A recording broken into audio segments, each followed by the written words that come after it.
Hello, everyone. Welcome to Beyond Life Paranormal Podcast. I'm your host, Russell Reynolds, and we got a great show tonight. We got some awesome guests with us. I met these guests at the Paracons here in Kansas City, and they are a bunch of great group of people, good team.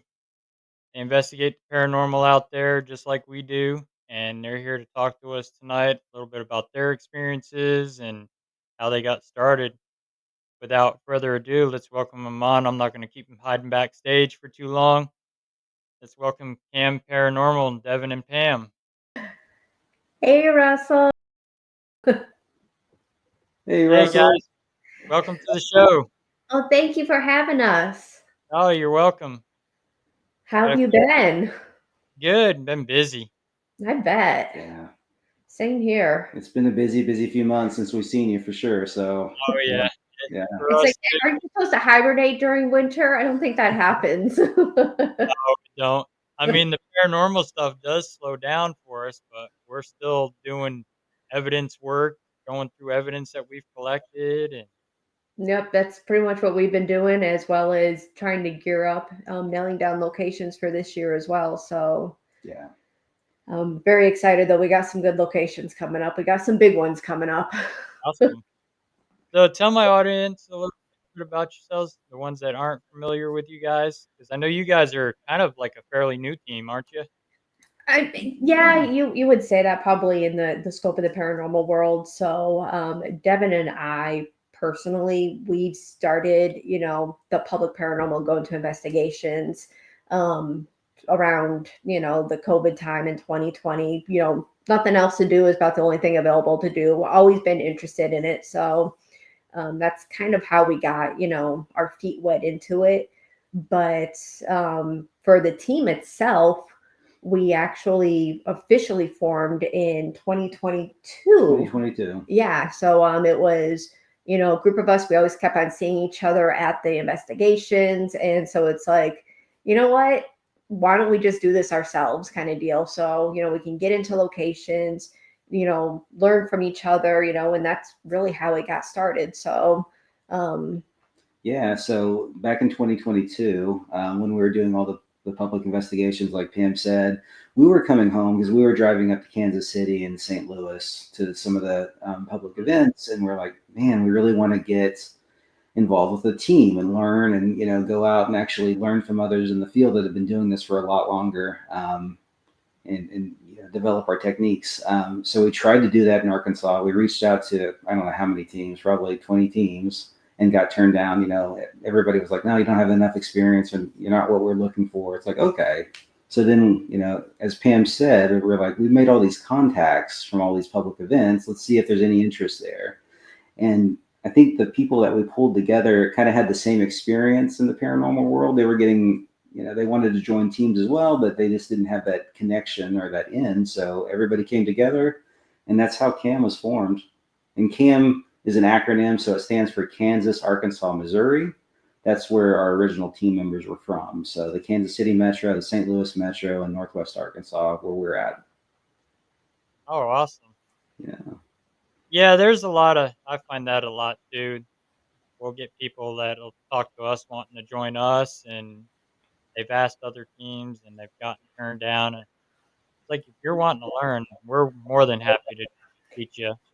Yeah. yeah, and that's probably like the biggest thing I tell anybody is, don't be discouraged when you hear that. I mean, there's, you know, everybody is busy, and you're going to find that those people that you click with really well, and if you can't get in with a private group, continue going to the public, because you're going to probably end up just like with us. What we did is you're going to meet other people and form and do your own type of investigation. So Yeah. Right. Yeah, exactly. I mean, it's not like when I started 31 years ago. It's so yeah, I think it's changed just a little bit. More people are into it, so Exactly. Yeah. you're getting more and more people looking forward. Like me, I started on my own, hmm did it kind of on my own for a little bit, and then when I met Rob Dermerest from Hunters International, then he helped me get a group running. Yeah. Yep. For the most part, it was just a buddy and I doing it. But Yeah. so, what are some of the craziest locations you guys been to? Craziest Craziest. locations. Yeah, that's a tough one. I don't know if we've. When I think back about that, and all the locations that we've been to, I've never personally had like a crazy experience where I'm like, man, that was scary, or man, that was really really intense. We've had some like really like, okay, that was pretty cool. And like we had an event stand out at a location, but you can't say like I went to location XYZ and oh my gosh, it was just crazy. So, Yeah. but to me, I like that kind of better that you have your little stands out for each location. So, probably have to say, again, I know we've had a couple of them that really stand out, but it was at Glore, right? Hmm. Yeah, Glore. It was before we actually formed CAM. We were walking around. It was at a public investigation towards the end of the night. And Pretty much everybody was gone yeah, except for like maybe 3 people. They were all on different floors from us. yeah, again, didn't get a whole lot of activity. And me and Devin were walking out, and we were walking on the second floor, over I guess on the bridge, if you want to call it there. And we were just talking, and I'm like, I don't think this place is really haunted, and just being very candid. Right. Yeah, because it was like, no activity, and it just might have been a quiet night there. And next thing we know, there's like really heavy wooden doors, and it sounded like the doors actually started closing on us, Yeah. but they didn't move, so we're like, oh my gosh, something just happened, so it's like just makes the entire night where they're like trying to move the doors and Try to debunk that. I think another one that really stands out for me is the Beatty Mansion. Okay. So that was one of our first investigations as a team. That was our first yeah, it was investigation our as a first team. investigation as a So team. we rented out the Beatty. It's before we had a lot of equipment. So we were using trail cams back then, and we had some trail cams set in the basement. And I don't know if you've investigated the Beatty or if whoever's listening has investigated the Beatty, but there's a long part of the basement where there's like shoes lined up, and it's where they say the slaves were kept, worked in this area. And we put a trail cam out, rim pod out, and a shadow detector out, and nobody was in there. We had people like at the door, and this was an area where it's a one way in, one way out. Right. Um, and the video's out on YouTube. It's one of my favorite clips that we have. It looks like this hand comes out of this black, and it comes down to the REM pod, and it touches the lights. The lights go off, and then it pulls back. And that's just a clip that I can watch, anytime. It still gives me chills. We cannot debunk that. I mean, it's not just the hand you see, like you see like the full arm. So it's not like it's coming out from the side. It's like coming down from like the very top of it. Like somebody's like kind of like hanging on the top of the ceiling, reaching down. So So that was And pretty. those game cameras, if most people don't know about them, they only clip a picture if it detects motion. So mhm. Exactly. Yeah.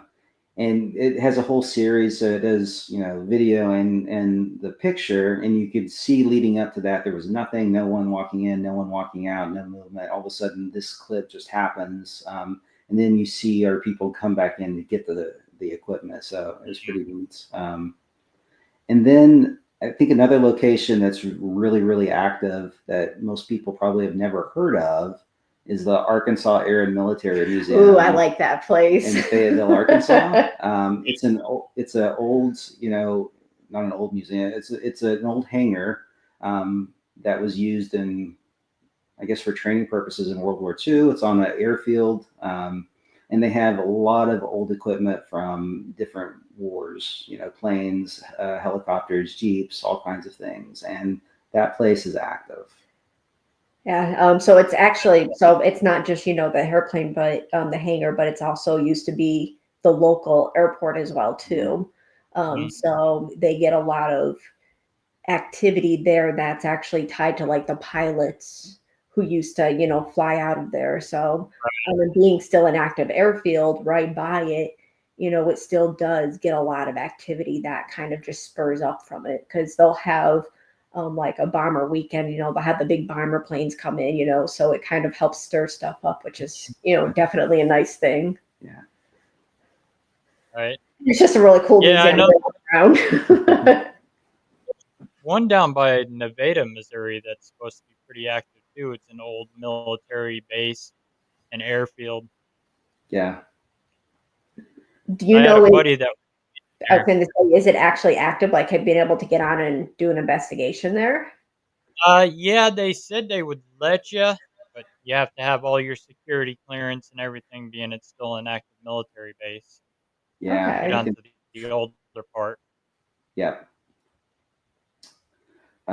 Let's see, where else would you say is really? We've done the Ashmore Estates. When we were at Ashmore, we had some activity, but I think it was a quieter night compared to what Hmm. we've seen other teams experience. We Right. did have experiences, but it wasn't one of those places where I would say, man, that was really just jam packed, eventful.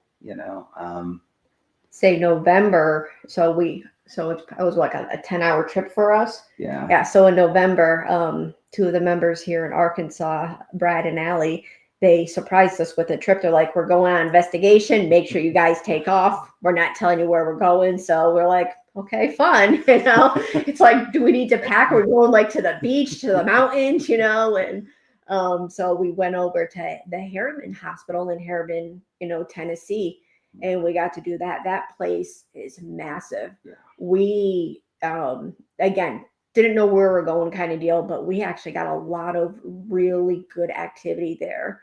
A lot of noises, a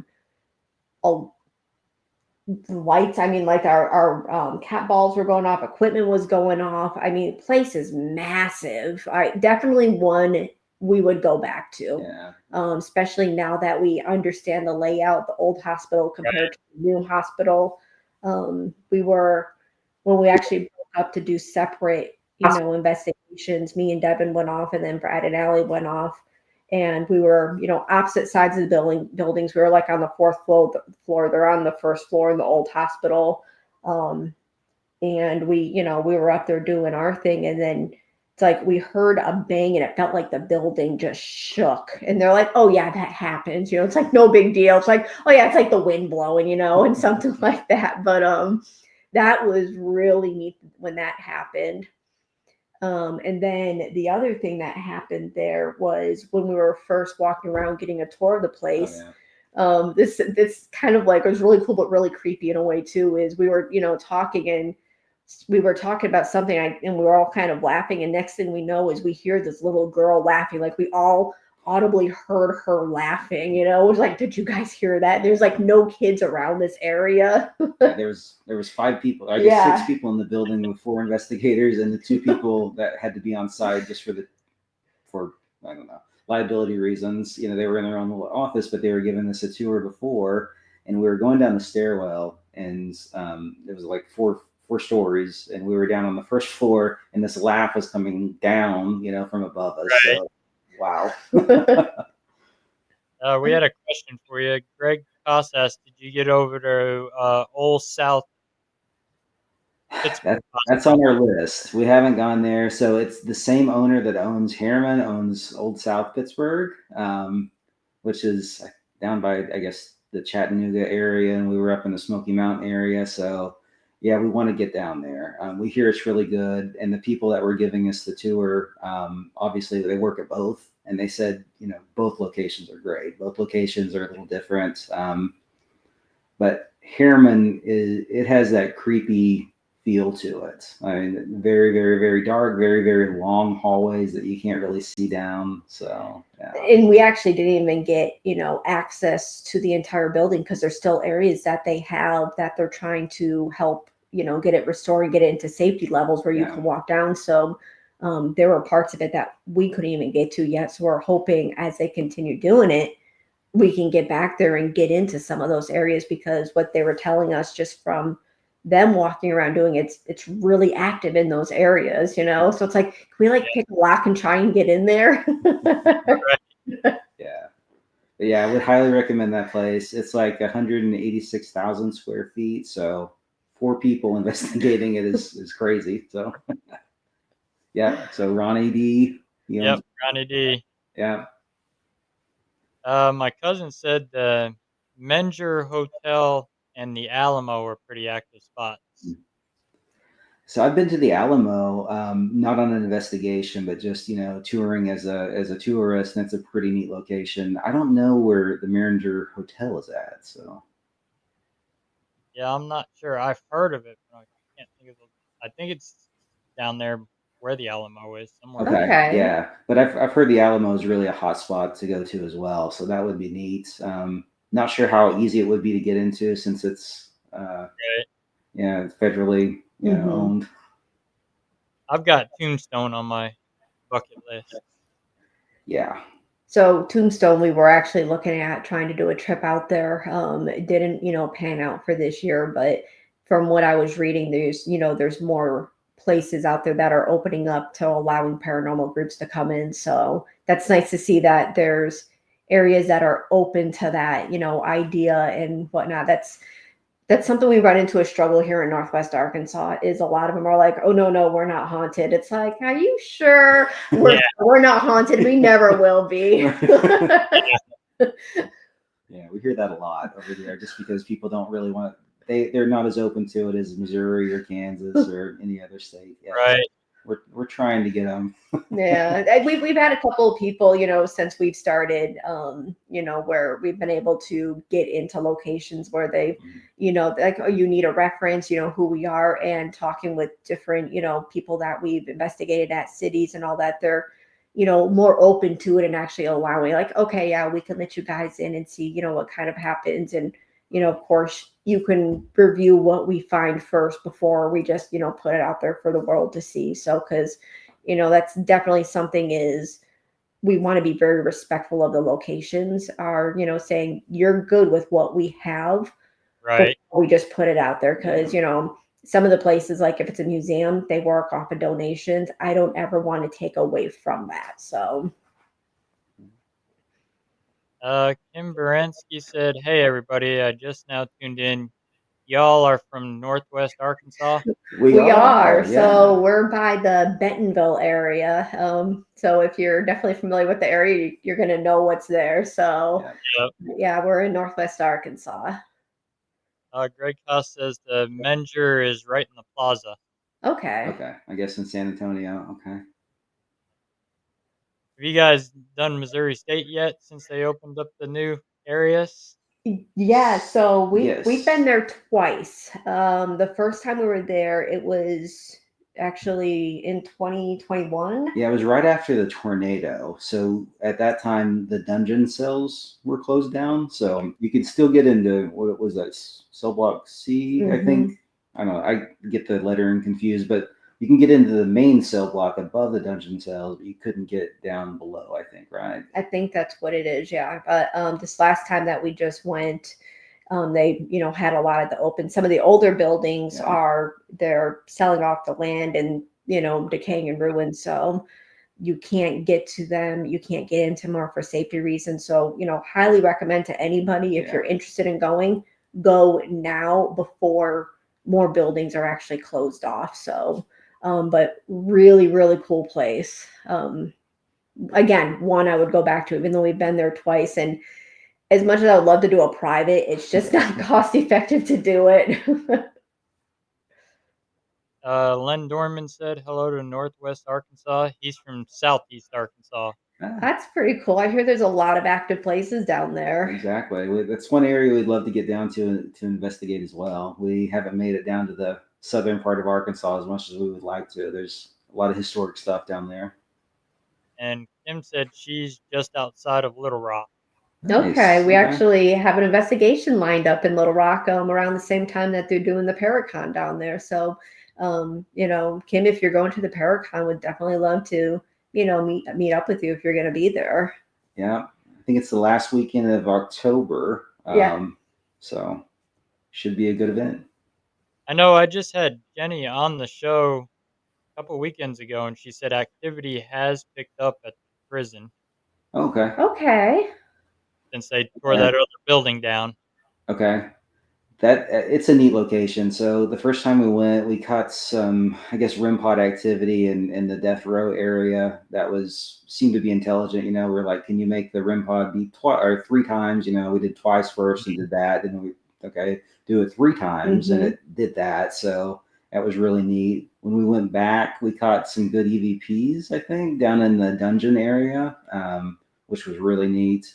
And we were doing some experiments in In solitary confinement, right? the psych ward. No, not solitary confinement. It was death row. No, it's I think it's the area below death row. Yeah.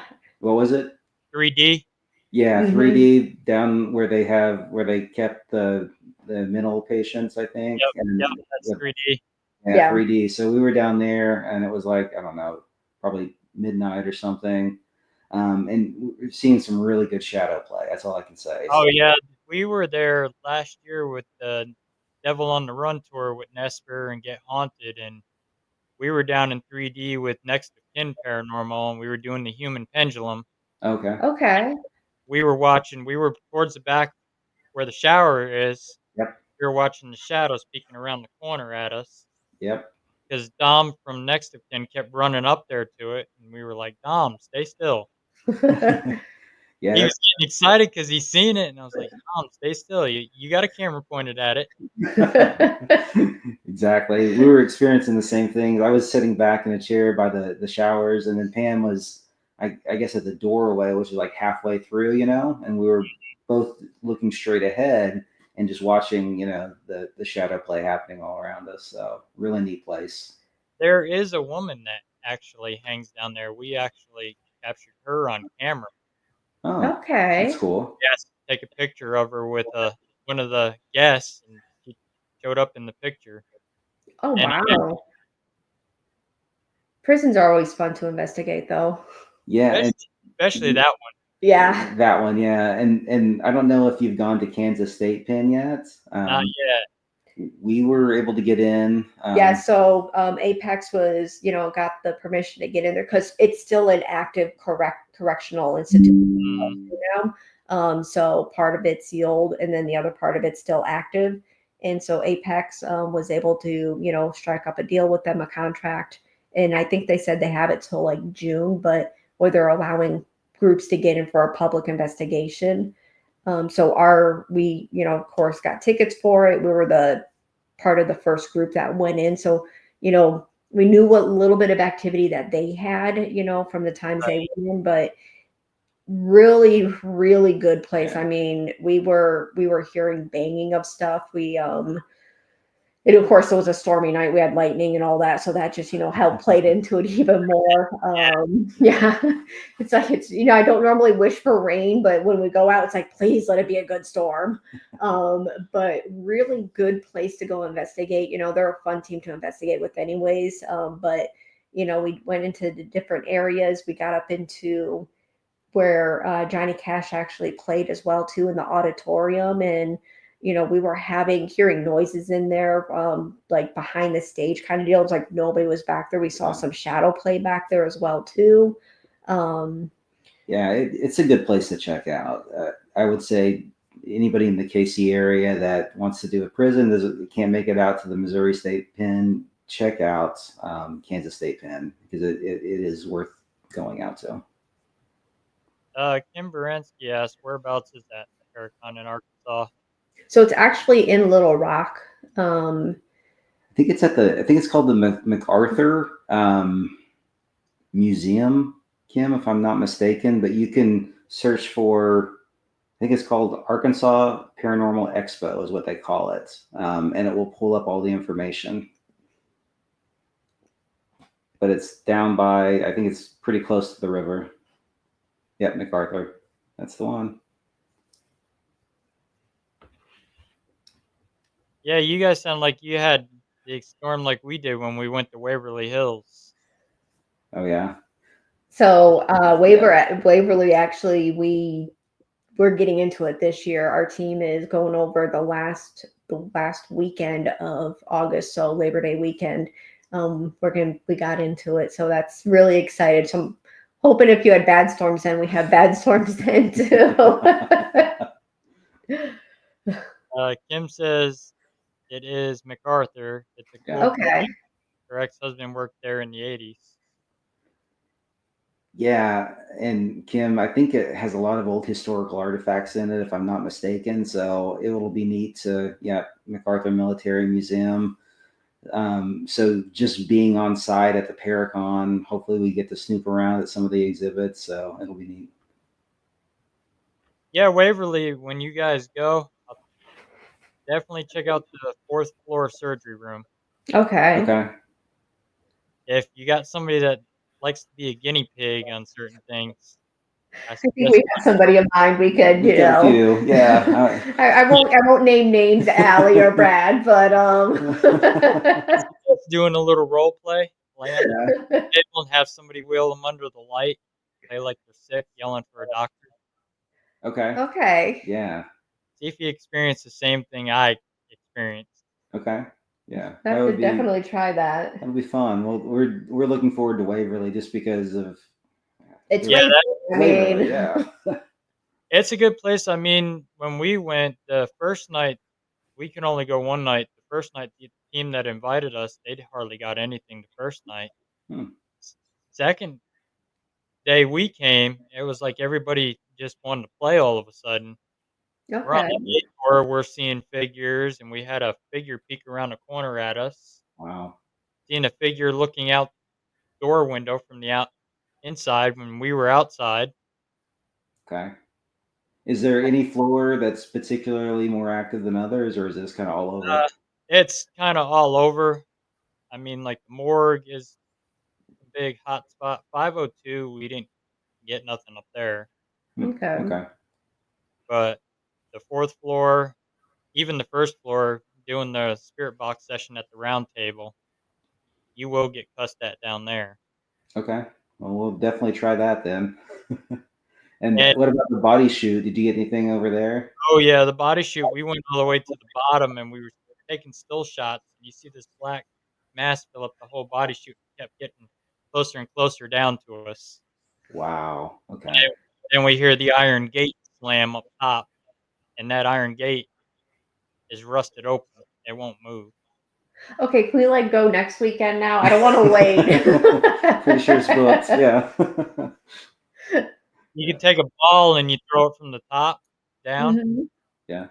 Sometimes they don't make it all the way down, they stop. Really? Okay. Okay. We'll have to get a ball for our. Yeah. They have them there, actually. They have them Oh, set up that's there good. for you. Oh, do they? Okay. Perfect. So I have to ask, do they have a coffee machine there? They didn't when we were there, but Okay, we're gonna definitely bring ours Okay. then. that was when they were going through all that, politics junk that was going on there at that time, and Yeah. now that the owners got it back, so they may have it now. I know they opened up the bunkhouse so you can stay in there now. Yeah. hmm We saw that. That looks really nice. So yeah, Yeah. that's a neat amenity that they have. The morgue, there's the Waverly Hills Challenge in the morgue. You have to lay in the morgue on the slab in the refrigerator for 15 minutes by yourself. You'd want to do that at every place we find a morgue anyways, Yeah. Okay. so I didn't know about this challenge, so yeah, we'll have to tell the team about this. I don't know how many people's laid in there. I know the other team, they would go in feet first. I went in head first. Oh, did you? Okay. Yep. Yeah, I've gone into the one at Glore, but Mhm. that's the only morgue with a thing I could get into so far. So And they definitely, watch you on the security camera to see if you actually. if you actually make it So what 15 what do you minutes. get if you get the 15? Do you get a shirt that says I laid in the morgue for 15 minutes? No, I didn't get nothing for it. I did it for 2 hours, but I didn't get nothing. Okay. But I got some good activity out of there. I brought a meter in there with me, and I had it sitting on my stomach, and Mhm. the REM pod on my Mel meter was going off, and then we had a Boo Bear sitting on one of the embalming tables. Okay. That's nice. Yeah, we're looking forward to that one for sure. Yeah, that's been on our list for we wanted to do, and so we're like, we're just gonna. It's like let's just pull the trigger, let's do it. So, I think all but like one team member Yeah. is gonna be at this location. So we'll have a good sized group there, but with how big it is, we're gonna not Yeah, gonna you have the can't cover issue. that place in one night. It's huge. Yeah. Yeah. especially the drive up there. I can tell you when you drive up there, they got it. If you watch like on my TikTok video, you'll see our drive up there. It looks all nice until you hit the building, and then it's just like goosebumps. Yeah, I think I've seen that one. Yeah, Where you kind of go around and it's just like Yep, it just appears, you yep. know? yep. Yeah. And then it's just like you you feel the intense feeling when you hit it and you see the front of that place. Yeah, that's definitely going to be our, I guess, the most Notable place that notable we're going to place that be we've been at at. for Yeah, at least this year. So, yeah. um, And they it'll. lock you in too. You're locked in for the night. Oh, I didn't realize that. I guess They at the lock gates they lock you in. Yeah, Yeah, I they guess lock maybe that's a good thing, so you don't have random people walking up to the building. It's like that's my bigger fear. It's like you give me ghosts, all that kind of stuff all day long. You get real people there who aren't supposed to be there. That's where it gets a little creepy for me and scary.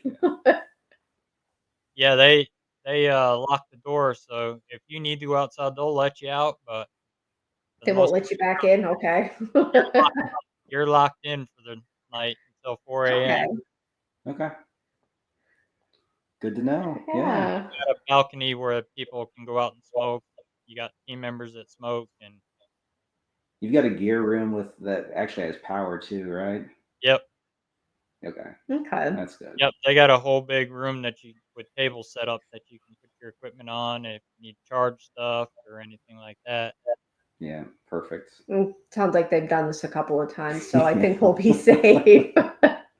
yeah. But Yeah, yeah, when oh, go ahead. we did the 4th floor surgery room, I laid on that table and I got pinned to the table by something Really? Really. when we were doing that I'm hoping they're watching, but I'm hoping they're not watching because I want to have a little surprise for them. it was intense, and then we heard noise. We had a motion light sitting in the doorway, and motion light kicked on. So I went to sit up, and I couldn't move. My arms felt like somebody took their hands and went like this, holding me by the chest, holding my arms, my legs. Wow. And then we hear 2 loud female screams from the hallway. So we tried to debunk it. I text that other team, find out where they're at because they had females with them. We Yeah. Hmm. were up on the other side of the building, up on the 5th floor, out on the roof doing an Estes method. Oh Hmm. wow. That's pretty neat. Yeah. And then I seen the creeper. Oh, did you? Okay, yeah, I've heard about the creeper there. That's the creeper is one I would like to see. Yeah, he likes to crawl. He crawls across the floor, the ceiling, the walls. We learned that the theory behind him was a man that was there. He was paralyzed, and he would go down to maintenance every week to get his wheelchair oiled. Hmm. Well, he went down there and he was calling out for people. There was nobody, and somehow he managed to wheel himself off the loading dock and face plant into the pavement, Wow. Oh killing him. wow. Yeah. So they think he might be that creeper that crawls across the floor. That Okay. that would make sense. Yeah, Yeah. that's logical. So yeah. Yeah, he was on where the sister's room was, where we started off. He was out there on that catwalk out there, and my one member at the time, she was smoking, so I was just milling around there, just watching. And my other member comes over and he's like, "You see something?" I said, "See that shadow down there crawling across the floor?" He's seeing it. He's like, "You keep the camera at it. I'm gonna go towards it." As Yeah. fast as I got down there, he went up over the wall down to the next floor. Wow. Wow. So we started off in the sister's room, and that's when that thunderstorm come ripping through. Yeah. We hear a loud metallic door bang, Hmm. and it rattled the whole building. I mean, you could feel it vibrate the building, Yeah. and couldn't find where it came from. And I've talked to several other people that have been there, and they've experienced the exact same thing. Hmm. I'm, if anything, I'm hoping for even like a fraction of this stuff you're experiencing. So, Exactly. Just something. yeah. Well, I can tell you that one on the first floor, he's not very friendly. Okay. Okay. He does not like men. He does not like women. Okay. Doesn't like anybody then. Yeah. It Yeah, sounds like your kind of person. we got a video of that session that we did down there, and we had a K2 hmm millimeter with REM pod, and I had the REM pod active too on it, and then another K2, and it kept going in circle back and forth. Wow. Hmm. Okay. That's pretty neat. Yeah. It gives us some good ideas of what we need to do on the investigation. And if you got a skeptic with them, let them ask the questions. If you were breaking out there for what? If you got a skeptic with you, let them ask. Oh, Okay. yeah. Yeah, we'll definitely do that. We're all kind of skeptical on the cam side, so that's kind of what we do. We go in, we try to debunk, we try to use logic and everything to. I'm sure a lot of other teams do that as well, so it's not just us, but that's how we operate. We go in and try to disprove something, and if we can't, then that's really what we want to showcase. So I think those are neat. We used to hang out and watch Highlander in the auditorium. At MacArthur, I guess, Kim. That's neat. That's Len down there. Yeah. Yeah, so like what he was saying, we try and do a lot of debunking and all that. And it's funny if you watch, if we ever show like, what we're doing outside of just what we find is, Mhm. what we're doing to try to debunk the stuff. I mean, we're kind of we'll be like jumping around, banging on stuff, looking like idiots doing it. I'll tell you, Waverly, you're gonna have a hard time debunking a lot of that. Oh, Yeah. up for the challenge. I mean, that's part of the fun that we like going in and doing is trying to figure that stuff out. What it possibly could be other than that. Because once you rule out everything else, all that's left is the paranormal. So And Yeah. there was one bang that we were able to rule out. Some of the windows have plastic over them, so when that wind okay. comes through there, it'll suck them in and out and make a hmm loud bang. Yeah. Because Okay. that got us. We were walking through that door, and that thunderstorm was still coming through, and that did that. It was enough. It made all three of us jump. Really? Okay. And we were sitting there watching. I had the night vision camera, and I pointed it at it, and I was watching it suck in and out. Yeah. Okay. Yeah. Pressure. Yeah, So I'll have to yeah. keep that in mind Yeah. then. And the body chute, when it rains or anything like that, it does get cold down when you start getting down lower in it. Okay. How deep does it go? Like how far? Do you remember? It's well over a mile down there. Okay. Wow. Okay. It's all inclined all the way down Yeah. because they used to send the gurneys down through there. Mhm. They just put them on that ramp and just send them on their own down through there. The old lanterns are still hanging from the ceiling down there. Okay. Wow. That's so neat. Yeah. And then the first floor hallway where the morgue and stuff is, tell you right now, have your flashlight in there in the dark because all the walls are painted black. Hmm. Oh wow. Okay. So you won't be able to see. They use that for a haunted house for a Halloween attraction. I see. Okay. Yeah. Our tour guide Vince, he turned the lights off and he says, "Would you be able to navigate this hallway in the pitch black?"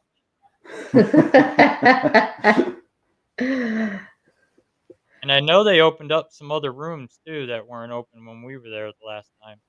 Okay. Hmm. So But they, are you planning on going back? Are you wanting to go? Well, of course, you're probably wanting to go back, but are you planning on going back? I know you're pretty yeah, busy. yeah, we're planning on going back, but probably won't be this year. Okay. Okay. Yeah. Yeah, we've got a couple other big ones that we're going to this year. Waverly's the biggest one, hmm obviously, but we're going to do the Emmaus Asylum, which is over Okay. in Marthasville, Yep. Marthasville, Missouri. Yep. So we're looking forward to that one. Hadn't heard a whole lot about it, but a lot of teams have been going recently, and we've been talking to Haunted Souls who run the events, not events, but for the private events. hmm Reservations for that, and it seems like it's going to be a pretty solid location. Where are you guys originally from? I'm originally from Oklahoma. I'm originally from New York. Yeah. Oh wow, you come from my neck of the woods. I 'Cause that's where I'm from. knew I liked you. What part of New York? So over the western side, so I grew up over by Rochester and Buffalo. Okay, I know where How you're about at. you? I'm in like the southern part of New York, southeast Okay. Sullivan County, Catskill Mountain area. Okay. Okay. That's where I grew up. Yeah, I know New York is, ton of activity up there. So Oh my yeah, mom's trying to like, oh, you guys should go plan a trip up there. I can go with you too, because my sister still lives up there. She's like, they got a lot of haunted places up there. It's like, you don't like to fly alone, do you? yeah. New York's got some crazy history. I mean, Yeah. Hmm. there was a hotel that I used to work at on the golf course, and the old Borscht Belt, one of the Borscht Belt hotels called Grossinger, Hmm. Okay. and it sat abandoned for years. So my boss would let us go down in there because the kids would go in there and play paintball and raise hell in there. And I mean, there's like drop offs from the 16th floor all the way to the Wow. basement. Wow. So my dad and I were in there one day and we were walking the hallway. He come from this direction and I come from the other direction. We both watched this hotel room door fly open with force and then slam shut with force. So we figured maybe the homeless guy in there or something Hmm. Yeah. in that room. And I mean, this is up on past the 16th. This was probably on the 20th floor. Walked Wow. in that room. There was no place for him to hide. The closet doors are all bashed open. The bed, you can't get underneath it, and he can't jump out the window, Yeah. and Wow. we couldn't explain that, and then we seen a shadow down in the basement run through the tunnel. Wow. So I went running after it. My dad circled around the other side to see if he can intercept it. Ran out, went outside, and went under the basement in one of the other houses that were collapsing. Wow. Yeah. And the owner, she had died in her home Okay. Hmm. right next to the hotel. What was the name of the hotel again, Russell? Gross Singers. Gross Singers. Okay. Okay. It was in Liberty, New York. Gotcha. They actually finally just ripped it down a couple of years ago. Yeah, there's one in Buffalo that's supposed to be extremely haunted. I can't recall the name right now, but I know Destination Fear did an episode there. Okay, yep, I know which one you're talking about. Yep. And that I've seems been pretty asked. crazy. Yeah, yeah. And then if there's Rolling Hills Yeah. Asylum, which I'd love to get in there Rolling someday. Hills. Yep. Yeah. Most people plan vacations to go to the beach and all. We're like, planning vacations to go where can we do investigations at, and work's always like asking like, so any good investigations is like you're like the only people we know that do this are like really fascinated about it. So it's a great icebreaker at work always. Like, what do you guys do for a hobby? Oh, paranormal investigator. They're like, oh, that's cool. Yeah, that's like my job that I work at now. The head maintenance guy, he's fascinated by the paranormal. He knows KD and them, and Yeah. they're talking about me about all the stuff. And he was telling them when I got hired about what I do, and the school is haunted. There's the old gym is haunted, and the one that works at night with me, we're not doing any ghost busting. Who wants to do ghost busting? He goes by himself. I'll go home. So He one of the coworkers I have, she was asking me one time, well, what are you doing this weekend? I'm like, well, we're doing a paranormal investigation. Come to find out, she absolutely loves that stuff too. So is our husband. So, um, she's like, would love to do an investigation with you. And she's up in, St. Louis. And so our first time we ever met together, because, we both work, 6 hours away from each other, was at Ashmore Estates. It's for the first time we actually met. And so right. she's part of the team now. So, half the time we maybe talk work, and then the other, three-fourths of the time we talk about everything paranormal. Yeah, that's our one day one. She's like that too. She loves the paranormal, fascinated. Mhm. Her grandkids watch it. They watch Zach and all them on TV, and they watched my cousin John Zaffis, and then they found out I was working there, and they're like, relative of John Zaffis. Yeah. So So have you experienced anything in the school that you work at? Uh, Last night I was shutting lights off there by myself, and I walked in the old gym because they all say it's haunted. It gives a creepy feeling. Night before, it felt nothing to me. Hmm. Last night, it kind of gave that feeling like I was being watched. There was something there, and then I asked for it to make a noise, and I hear, "Not."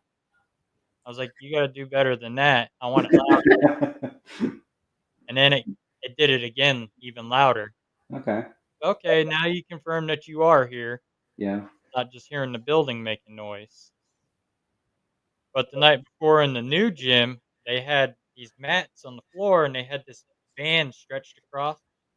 This band sitting there going like this. Oh, Hmm. wow. And I walked over there to check for any airflow, and they've got flags hanging. None of the flags were moving. Okay. Oh. Yeah. Man, just sitting there going up and down. And Yeah. I found out they held a funeral in that gym. Okay. Okay. Yeah. So Interesting. they think Yeah. it might be her. But that school was built in the early 1900s. So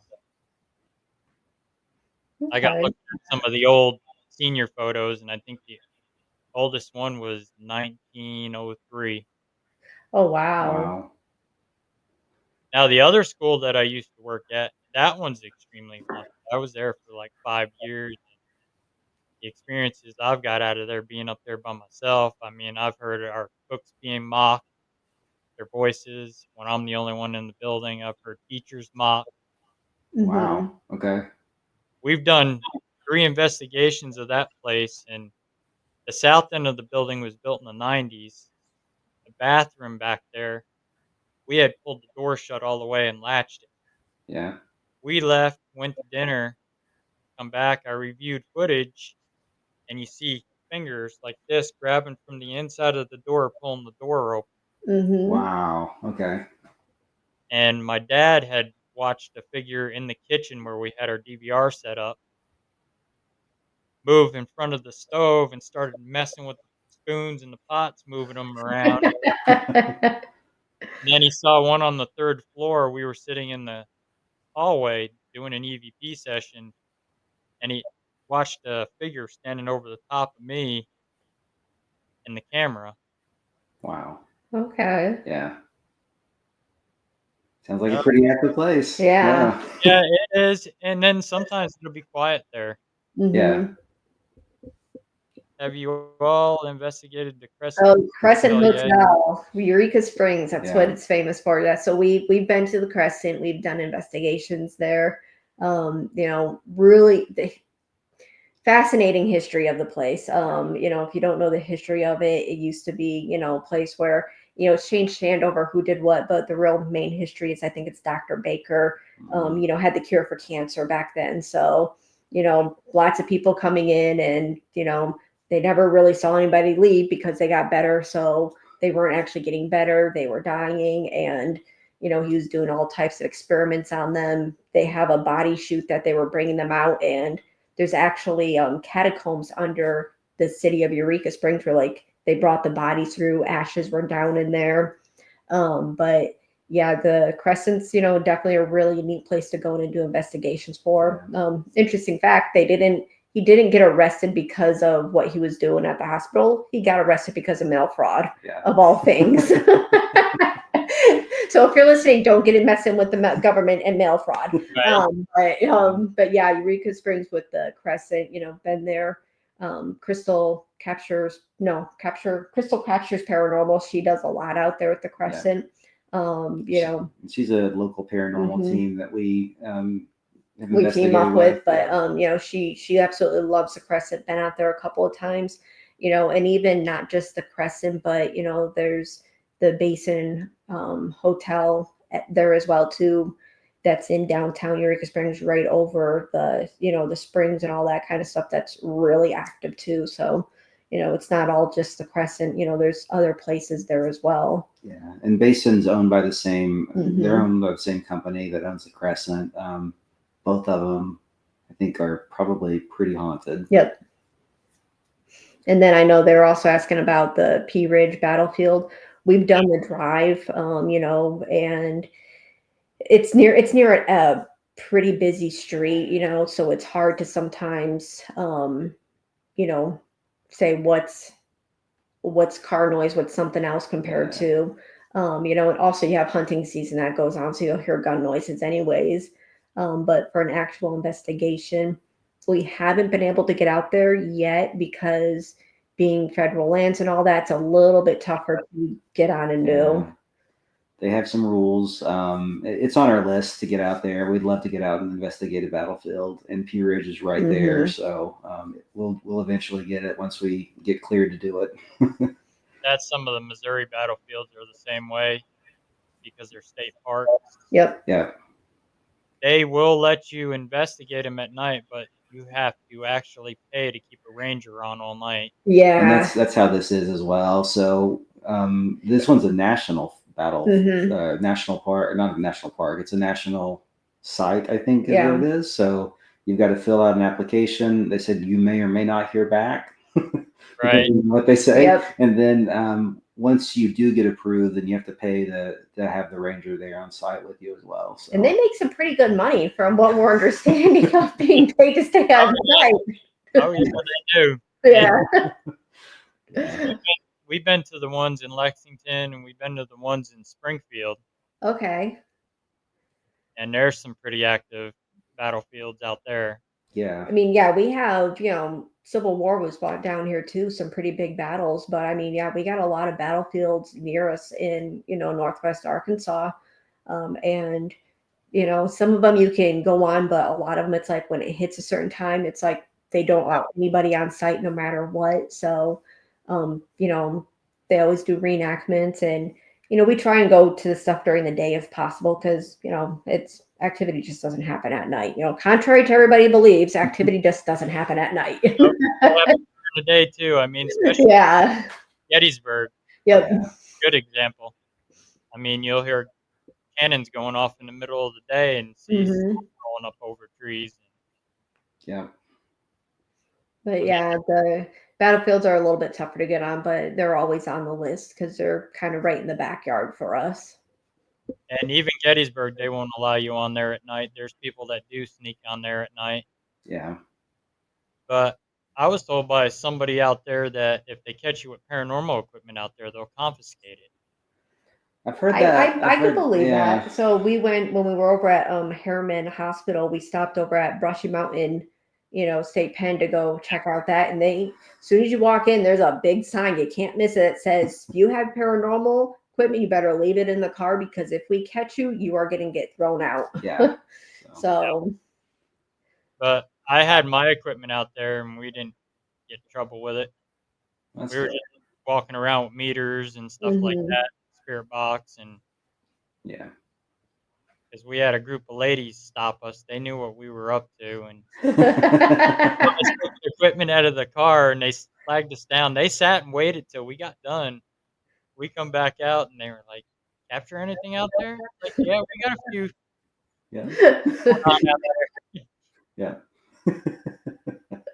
But when you do like the tour of the Jenny Wade house at night, the ghosts they'll let you bring equipment in as long as it's not noisy. Okay. Okay. They will allow it on the tour. That's good. Okay. Yeah. We've been on a few ghost tours that will allow you to have, Hmm. or they'll pass out, the EMF K2 meters or something, So it's, Yeah, I brought my digital recorder in, my millimeter with REM pod. I just left the REM pod off, and we brought a tripwire in.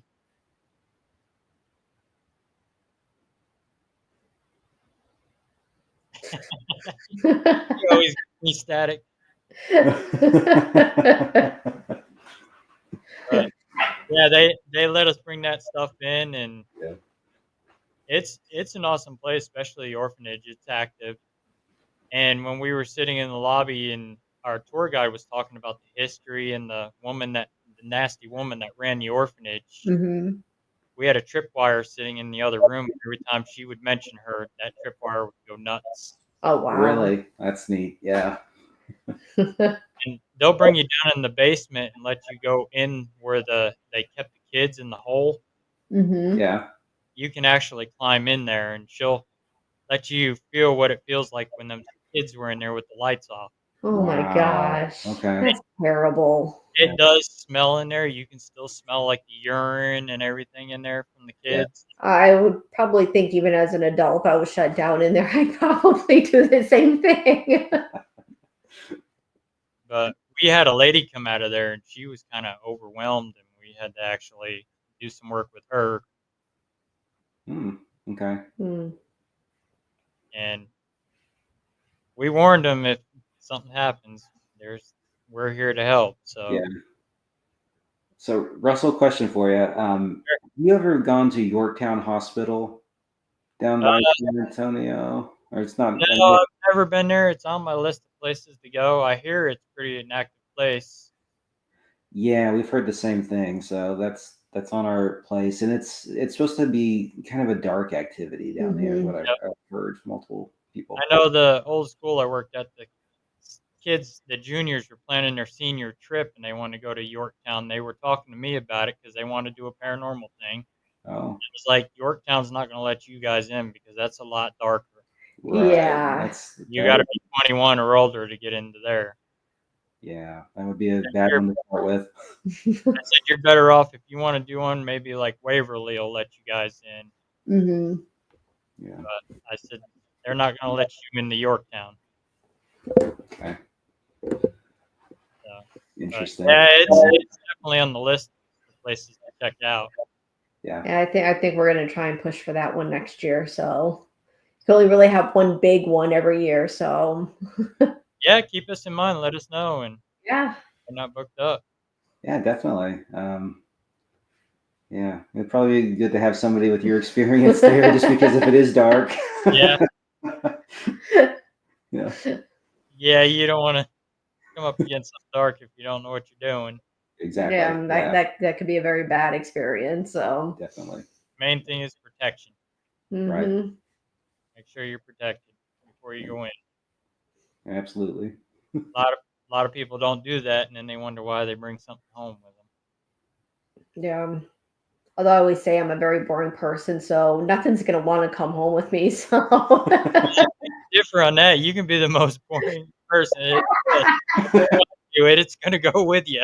Still get an attachment. You're still gonna bring it home with you, whether it's attached to your equipment, your car. For Yeah, like us, when we do residential, we and cleansing them out of the house, hmm. they're gonna be angry with us, so they're gonna wanna attach to our vehicle. Yeah. yeah, So we gotta cleanse our vehicles, and we'll stop down the road and cleanse them. We'll cleanse ourselves and all the equipment.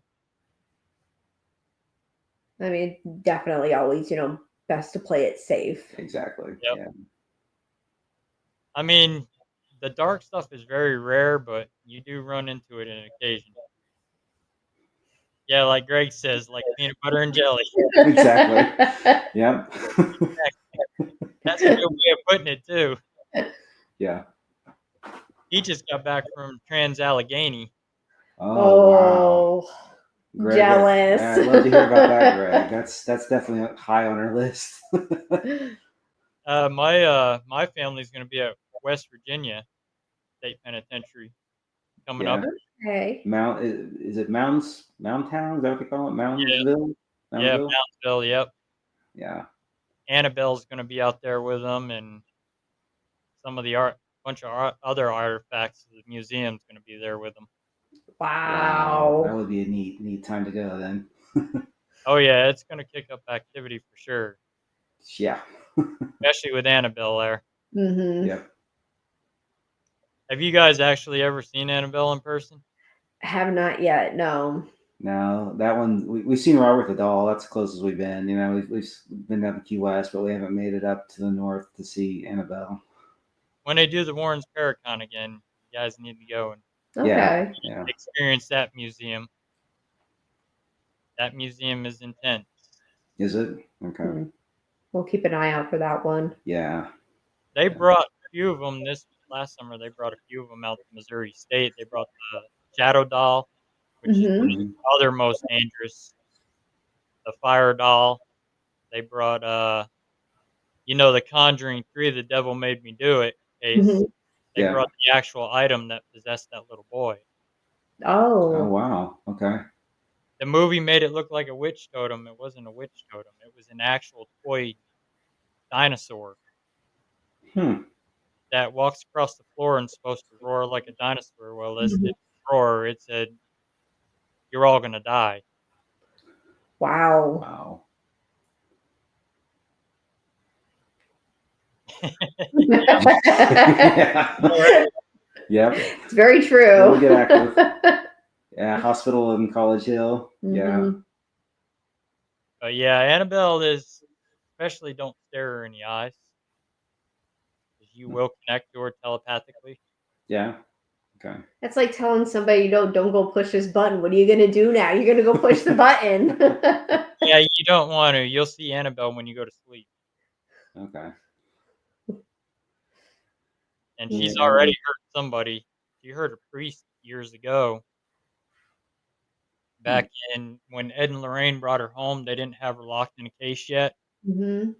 Well, the priest went in there and took the doll and said, "God is more powerful than the devil," and threw Annabelle, and he was on his way home and got into a car accident. Oh my The only thing goodness. he Wow. saw before he crashed was Annabelle.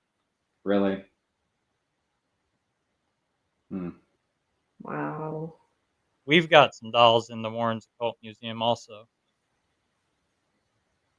I don't know if you guys seen that uh, video that we did with L&M and uh, Epic VIP events.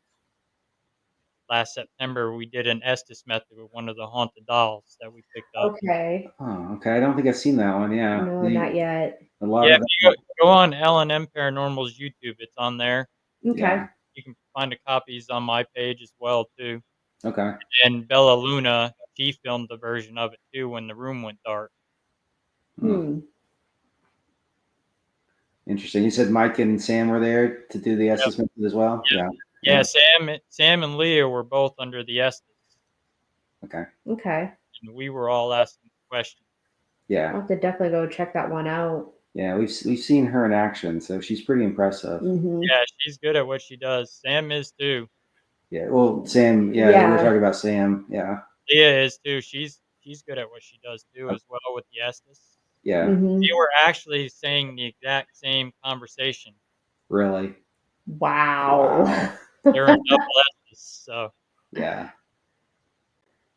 but our dolls, they went to the Warrens Occult Museum. They were all demonic dolls. Hmm. Yeah. They were actually giving team heart palpitations at that Paracon that we had them at, Wow. and My. they turned on the equipment, and the one doll kept coming across. He lied, murder, kill. Wow. Yeah, Yep. that's why I got rid of them. I sent them off. I don't keep that stuff around my house. Yeah, I wouldn't want to Yeah. keep it around the house either. Those dolls, if you don't know what you're doing with them, you don't play with them. That's why they're all encased for a reason. Exactly. Yeah.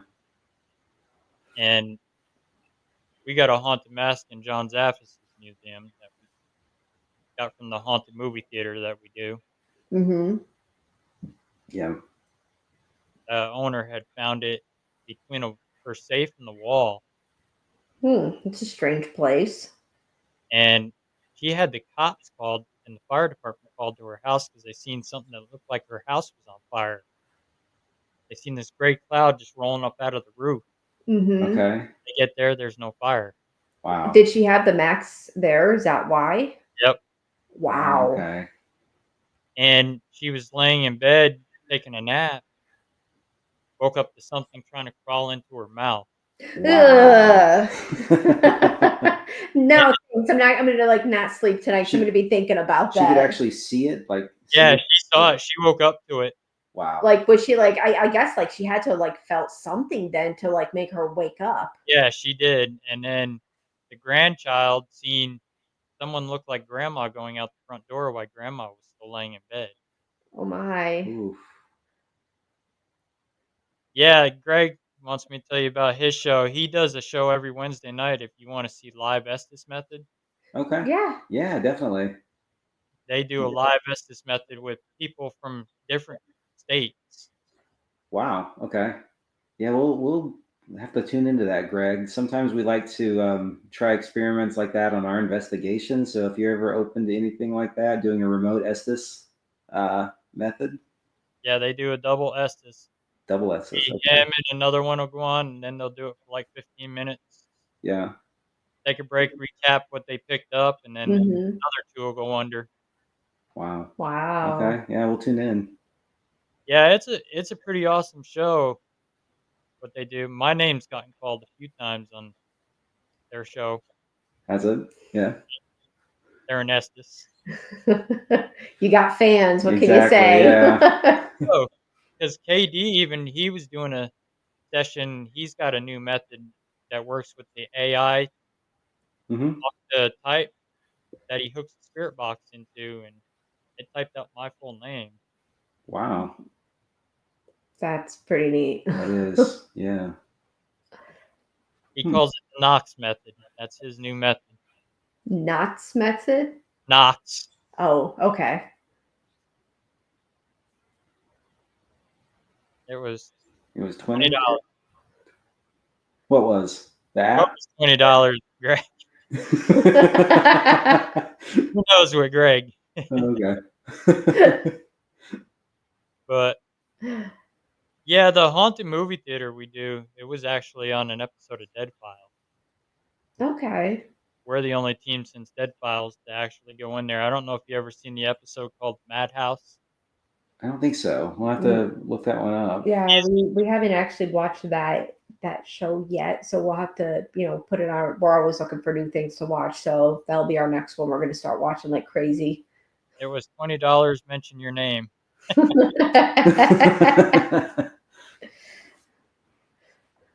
While you're all in Little Rock at the Paracon, you should see if you could investigate the Empress of Little Rock off 22nd in Louisiana. Very Yeah. active. Kim, we actually have an investigation that weekend while we're down there. So we're going to go to the Paracon, but we're also going to investigate, what is it called? The Inland Maritime Museum. Yeah, the Arkansas Inland Maritime Museum. So it's going to be it's a World War II sub, a World War II tug, and then like a barge military museum. So I don't know if you've been to that one. Which one was actually been commissioned over in Turkey? One of them. The sub. Yeah, the sub was commissioned here in the U.S. and it was also commissioned over in Turkey as well too. So, So I think the tug was at Pearl Harbor, and it Mhm. was actually pushing ships out after they were bombed. They were getting them out of the harbor so that they didn't get destroyed.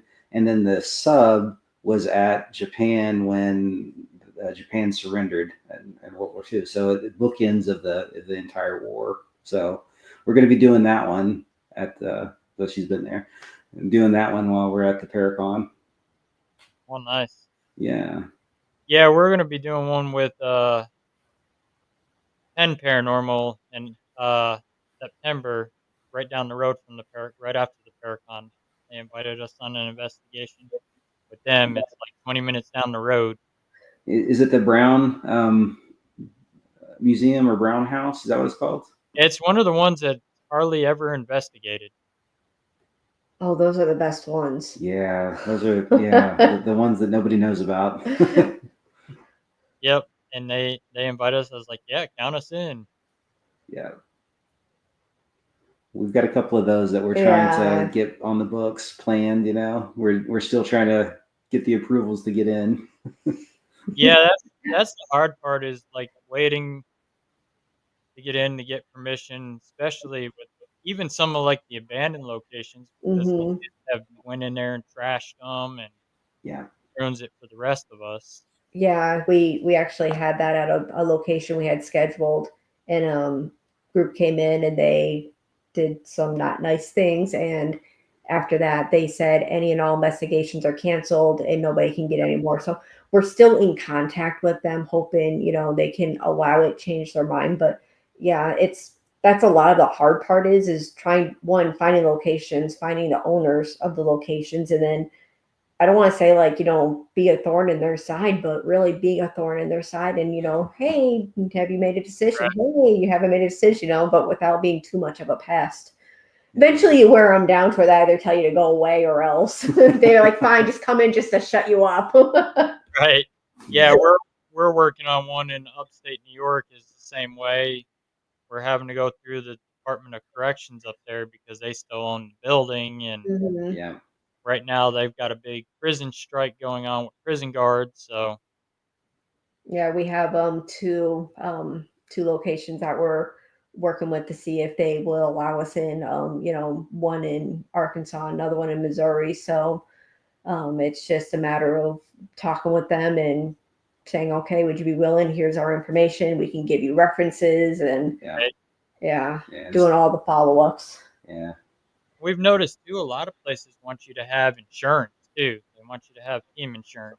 Yeah. They do, and a lot of it's like you have to have like $1 million worth of liability insurance, So, and I think part of it's just to deter the people who aren't as passionate or that much into it, just to so they know really who are the ones who are serious about it. Yeah. Yep. And that's tough because I mean some people wreck it for other groups. Mm-hmm. That definitely happens. And and a lot of the insurance is kind of hard to get if you're not a business or you don't have like Yeah, an exactly. LLC, something like Yeah. that. So we don't as KAM Paranormal. So that is even a deterrent to us. So what we've done with some of those places that say, hey, you need $1 million liability policy to get in to investigate, we tried to convince the board Mm-hmm. to, and It's we've worked. actually I mean, we've negotiated the had it work. contracts. So don't Yeah. it just because you get that answer, like you need to have that. Don't ever let that be the stopping point. Yeah. Yeah, there was another location we tried to get into, and their head of board of directors does not believe in the paranormal, doesn't Yeah. think there's nothing going on in there when Are they related to the ones down here? Yeah. their tour guides are constantly reporting it. Rest of Hmm. the staff is reporting stuff going on, and no, we're not allowing it. I was like, what if I come down and give you a presentation of the equipment we're using? So we're not using flash photography, so it's not going to deteriorate anything. Yep. Yeah. We don't use the Ouija boards. We don't do this. We'll let you look at everything we catch and you make the decision. If you still tell us no, don't post it, we don't post it. Yeah. Right. But you still usually get the answer of, nope, this place is haunted, so don't waste your time. Right.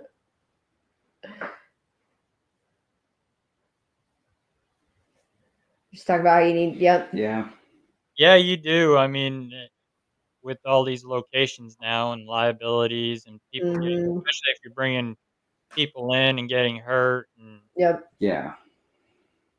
like us, we have like paranormal liability forms for guest investigators that sign that we're not reliable for them if they get hurt. Yeah. Yeah. So Yeah. so the Air Museum, the one that we really like in our area, we've done a public investigation for them, help raise funds. And it's the same thing, they take on full liability of it, not us. And they have forms for everybody to sign, Yeah. because you can't be too careful now. Yeah. Yep. Like we just did an event last year at Warrensburg Courthouse. We did hosted 20 people, and we did a Scott form waiver for them. Mm-hmm. And if they didn't sign, they didn't get in. Yeah. Yeah. So when they showed up, there was a handful of them that hadn't signed the waiver yet. So they had to go with the tour guide to get that all signed. Yeah. That's an active place, that Warrensburg Courthouse. Mm. Hmm. It we had the tripwire up there, and we were down. He was Tour guides were talking about the judge that had been murdered there, and he's known to pace the upper floor back and forth between the two rooms. So that's where we hung the tripwire. Every time they were talking about him, the tripwire was going. He was pacing back and forth. Wow. Okay. We had a girl sitting in the chair, so we decided to do the knock game. Knock once for yes, twice for no, and I knock once for yes, you understand me. Knock twice for no if you don't understand me. Well, this girl sitting in the chair, and it lifted the back end of her chair up, slammed it on the floor. Really? I take that as a knock once for yes, so understood. Yeah. Yeah. And I thought it was her. Maybe she moved because it happened right on cue. Mm-hmm. And they don't work on cue when you ask them to do something. Oh no, never. But this one did. It worked on cue, and he swore she did not move. And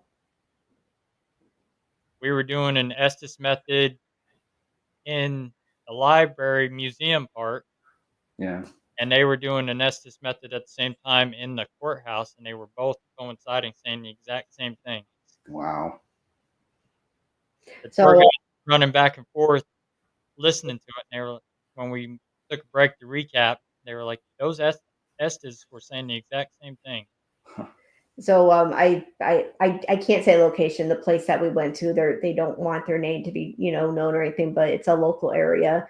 We went to and we did an investigation. He actually surprised me for my birthday. He's like, "Never even go to investigation for your birthday."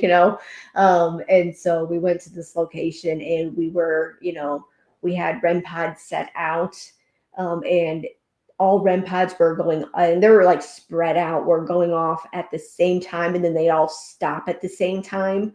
Mhm. And they were actually reacting to on cue, like, do you make them go off, and they would go off and then stop. I mean, like, it was probably the best activity we've ever gotten at a location, just because of the reaction that we were, the interaction that we were getting with it. Right. What I'm talking Yeah, I about. know which one Yeah. you're talking about, and it was neat. We tried to debunk it, of course. It's like, is it radio? Is it some other Right. frequency? So we're Yep. going around with all the gear and readers and everything. It's like, no, this is like zero baseline Yeah, everywhere. couldn't figure it out, and again, because of how spread out they were, it's like there would be no reason why they would be, doing Yeah, exactly at exactly. the same time. Yeah. Yeah, Greg said we got EVPs of James Earl Ray at Brushy Mountain outside of Cell. that's cool. Yeah, we tried to do some stuff, but we had to be careful. Yeah, we didn't get anything around his cell. We took some pictures and everything, Mhm. but down in the hole, we did bring in a cat ball or two, and we had some things set out, and we had some Right? lights going on. So Pretty much, if it couldn't fit in the pockets, it wasn't coming in with yeah, us. Yeah, we did that at the Jesse James Farmhouse Museum. They don't allow equipment in there, and yeah, we knew the tour guide, and she knew what we did. And I snuck a digital voice recorder in my pocket, Hmm. microphone sticking out, and yeah. You can sometimes get some good tour guides that will, turn a blind eye for you. yeah, she did for us. And the whole reason we went there was to try to debunk a picture that got sent to us that the tour Okay. guide sent. Oh, Were you able to debunk it? Nope. hmm. Wow. They took a picture outside the back of the house where the firebomb had went through the window that Mhm. killed Jesse James's little brother. Well, in the window, they got the picture of Zerelda, Jesse's mother, dressed in the 1800s period clothing. So we were Wow. thinking maybe there was a picture on the wall Yeah. that was reflecting through. There's no picture. She let us come back through after the tour and look at it, and we looked all over the place. Nothing. Hmm. We decided to all take a picture that same spot in that window, and you look in between myself and my one friend, and you see a cowboy hat. Really? So Yeah. you look you look beside my dad, and you see Jesse James is in the window. Oh wow. That's It looked neat. like the young Jesse, Okay. Hmm. Hmm. and so she's like, "If you wanna go up in the slave quarters up there, you can do whatever you want up there." So we did a spirit box session up there, and I come across and I asked Jesse James, "Are you here?" And he replied with a yes. Wow. I said, "Is Frank here with you?" "Yes." And then you hear a little kid come on, goes, "I'm here too," That's so cool. That is cool. which was his little brother that was killed there. But even in the museum, we were running the recorders down through there, and Hmm. I got by Frank's wife's dress, and you can hear a woman humming a tune. Okay. Hmm. And then you hear a man say hello, when we're by the top of Jesse's coffin. Okay. Yeah. So Interesting. Yeah. So we investigated what the 1859 Marshall Museum at Independence, Mhm. Missouri. So, and the reason I'm bringing that up is because Frank James had a cell there. He was incarcerated there for yeah, an amount of Yep. time, and we actually got some activity in that cell. I don't know why, because he didn't actually die there. They released him, but I mean, it was pretty active place for REM pod activity, Yeah. just in the whole old jail, so in general. But his cell was pretty active. that the Warrensburg courthouse. Frank James was in a cell. They had him outside there in a cell. Yeah, Everybody could see him saying, "Hey, look, I got Frank James." yeah, Mhm. Gallatin was the same way. That's where they had robbed that bank, and they got ambushed, yeah, and they made it here to Mooresville, Missouri. There's a cave not too far from my house where they hid out, and there's an old hotel there where this doctor. There's a spring right there, and pigs were getting cured of cholera fever. So these people that had it, this doctor thought, oh, if it's curing the pigs, it's going to cure people. So he brought all these patients there, yeah. fixed this hotel up as a hospital. They were drinking this water out of the spring. They all ended up dying, including the doctor. Really? Oh wow. And the hotel is still there, but it's actually fallen in now. Mm. Okay. But we've also got the notorious Copelands not too far from here too. Yeah. And there's plenty of people that go out there at night. I tell people don't go out there because their son owns it and he still lives there, and they'll Oh, Mhm. shotgun if you go out there. yeah. That's not Yeah. good. But We got a couple of those places you don't go there because and he changed the house too. It don't look like Ray and Faye Copeland's farm anymore. He's changed everything around so people would stop coming out there, but everybody knows that it's Ray and yeah. Faye Copeland's. Yeah. Hmm. Have you guys been up to the Indiana state? Not not yet. No. There's so many places, there's never enough time. That's the problem, or money, frankly, to Yeah. get to all these Yep. places. So, they're on the list, all the big places. I think Mansfield came up a few times in the Mhm. chat. Yep. Would love to get to Ohio State Reformatory just to investigate that place. So, Yeah, that we got an invite to Sweetwater Springs Sanatorium. oh yeah, Okay. yeah, I got a friend that does she helps out with the haunted house out there, and her mom's also a tour guide out there, and they invited us out there, and they said, "Only one condition, we go on an investigation with you." I said, "Yeah, that's fine," but mm, we never did get to go out there, we got so swamped, so Mhm. yeah, them residential cases, we get swamped with them. It slows down towards November, and then it picks back up when it starts hitting spring again with the residential stuff. hmm. Just funny because you think with families getting together over Christmas it'd get a little bit more crazier. Yeah, we'll get occasional call here and there in December Mhm. and Yeah, stuff, but then it'll slow down for the winter, and then it'll pick right back up again. yeah. It's kind of what happens with our investigation world too. We haven't really done any real residentials, No. but just investigating in general, it always seems to slow down during the winter and pick back up in the spring. So Yeah, and I think a lot of it's the weather too. yeah, Yeah.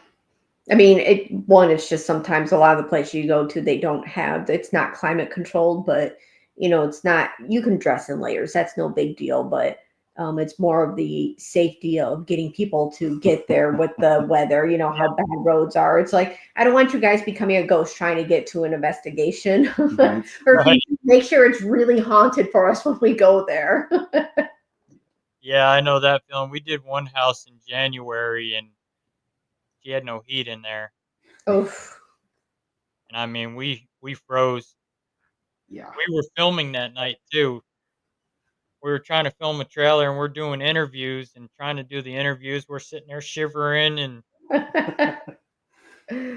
Yeah, He's we've like, done "I don't wanna fire the furnace up." that. She So we don't she don't live there, so mhm. Yeah. There's been a couple of places like that before you get in, if you can kick on the heat, kick it on and get like up to 90 degrees because once it hits cold, it's like you're going to want a little bit of lingering heat that's left over. yeah, We've done some investigations in January where there's like snow and ice on the ground. It's like yep. 15 degrees in Arkansas. Those are pretty miserable investigations. I've done some in New York too in the winter Yep. Yep. up in, Hancock, New York. I did a cemetery up there in the middle of winter. We did this one abandoned house in the middle of winter. Yeah, you'd think we would learn that, go south during the winter for investigations.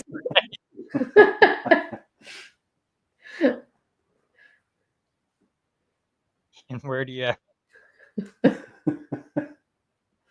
advertise? I'm on Google, I'm on Facebook, you can find me. Think you might be able to find them as a Yelp review. You could Yeah. leave a Yelp review for you. Like on the Ovulus or Spirit Box, maybe Yeah. too. Yeah, it just comes through. Yeah, I get ghosts asking for me all the time, it seems like. Exactly. But, yeah, I mean, if they type in on Google "paranormal investigators in Missouri," we're the first team that pops up on Google. Hmm. That's That impressive. is impressive. Yeah. Yeah. Yeah. Plus, they've got all those parasites that, got teams for all different states on there. We're listed on that Hmm. as well. Yeah. Key Key West. It's where we saw Robert the doll. So Yeah. I actually got to take home a little baby Robert with me. He's, stuffed animal, not the real thing. Got Did you get a picture of Robert when you were down a there? picture with Robert. Got a Yep. picture. And we Yeah. did ask, so I wasn't going to take any chances.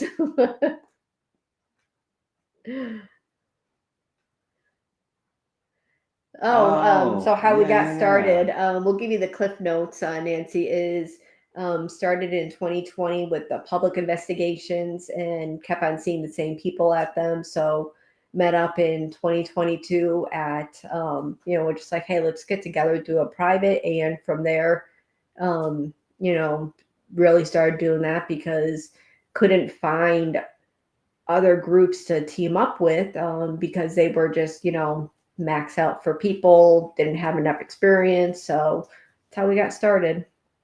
Yeah. So it's been a good ride since. Yeah. I mean, we're always constantly, learning new things. I mean, we're very fresh to the area Yeah, or and to the paranormal, if you want to put it in terms of how long others have been into it. some of our members have been doing this for a long, long time. Hmm. So I think we have 15 members, including us. And if you look over it, I think it's over 50 or 60 years experience. So Combined. some of the members, have 10 or 15 years investigating. So they're definitely more seasoned than us. But Hmm. it's a good group. Yeah, I've met some of your members at the Paracons and stuff. Yeah, they Yeah, are good people. Yep. exactly. Yeah. We always enjoyed when they come in and listen to us guest speak. Yeah, it's always good to go in and listen to anybody at the Hmm. Paracon speak, especially you guys. So yeah, Yeah, we do quite a bit of that. yeah, We love to educate and teach people, especially we learn something new every time we go out. That's why nobody's a professional in this field. Yeah. exactly. Same. It's never the same anytime you go out.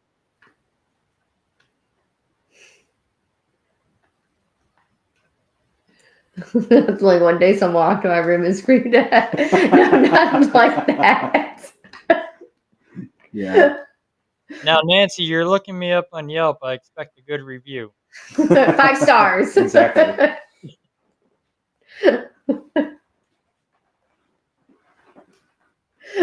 You're so wholesome. But yeah, we have a ball guest speaking at events and stuff like that. So when's the next Paracon event that you're going to be speaking at, Russell? Our next one we're waiting on is Ohio. Okay, One in Ohio. If we don't hear on that one, it'll be September 27th at Bordertown in Kansas. gotcha. Okay, We'll be on the open panel for that paranormal panel. Okay. Sounds like a good birthday trip for me. Yeah, we'll definitely have to. That's pretty close to our area, so that was one we're eyeing up anyway. Yeah. Yeah, come on up. You'll get to meet Vixen Paranormal out of Texas. Okay. Okay. Yeah, we'll have to, definitely look at it, see if we can work the time frame for us. Yeah. I gave her the good one.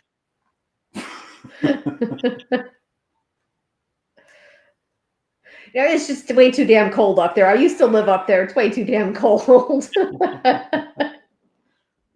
They do a Crypticon up there every year that they do paranormal stuff up there. hmm Yeah. Because we got asked to go up there to their Crypticon up there. Okay. Hmm. Yeah, no, we've looked at Minnesota. We got family up there, so it's not like, it would be a tough for us to get up there. We got, direct flights. So as long as, we're willing to try and pay for getting all of our equipment up there. Yeah. It's either that or like, a 10-hour drive.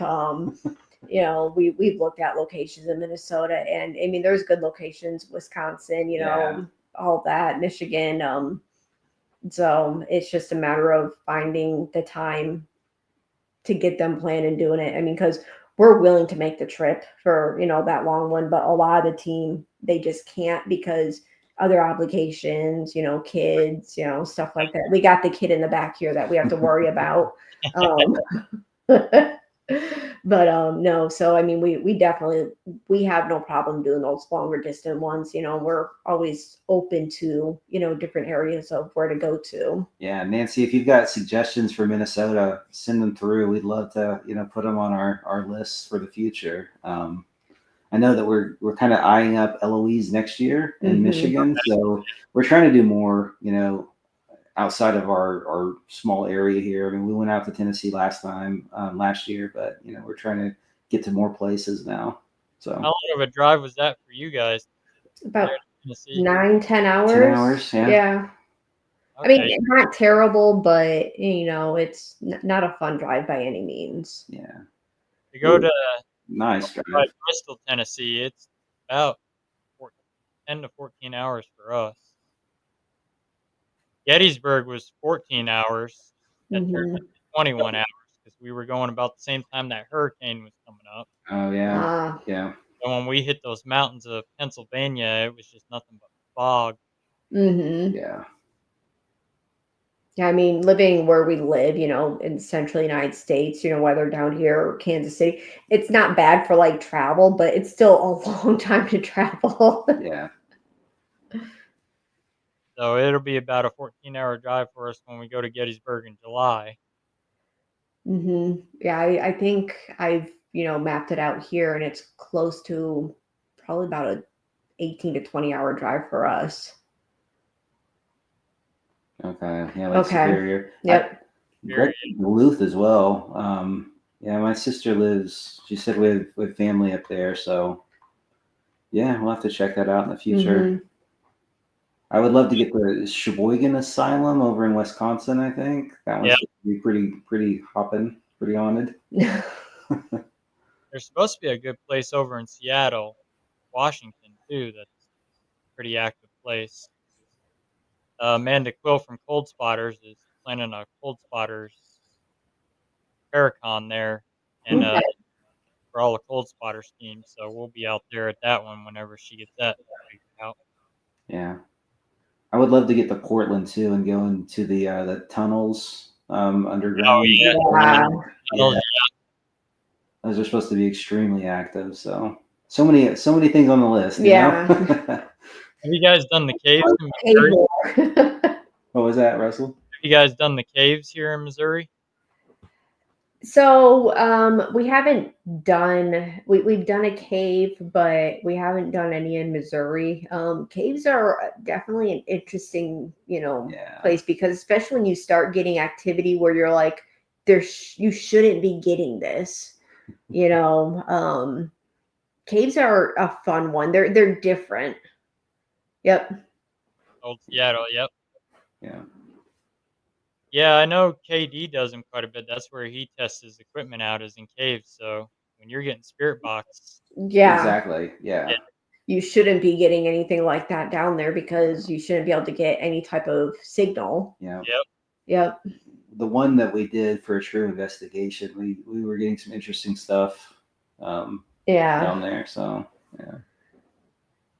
Yeah, we were talking with Outlaw Paranormal out in Tennessee about going out to Tennessee to go into the Smoky Mountain National Park and do some stuff out there. Yeah. Go check out, see if we can find the feral people. Yeah. That's going to be an That'd be interesting. And then Yeah. there's also the Bell Witch Cave, I think, which is down by Nashville. They say that one's pretty. It's kind of in the Nashville area. I don't know exactly where, but they say that one's pretty active as well. And caves are great to do in the winter because they're going to stay the same temperature no matter what. Yeah. All gangsters It's back chill. there. Yep. Yeah. There's a cave actually just north of us. I don't. Was it a real cave or a man-made? I think I it's a don't real remember. cave. But they used to have big. It was like a dance hall. They had parties and everything. The Wonderland. The Wonderland Cave. Yeah. Yeah. It used to be a Arkansas. nightclub, Was pretty it? much like back in the 20s, and Yeah. they've had people. It's since then been shut down. You can't get into it. Trust us, we've tried.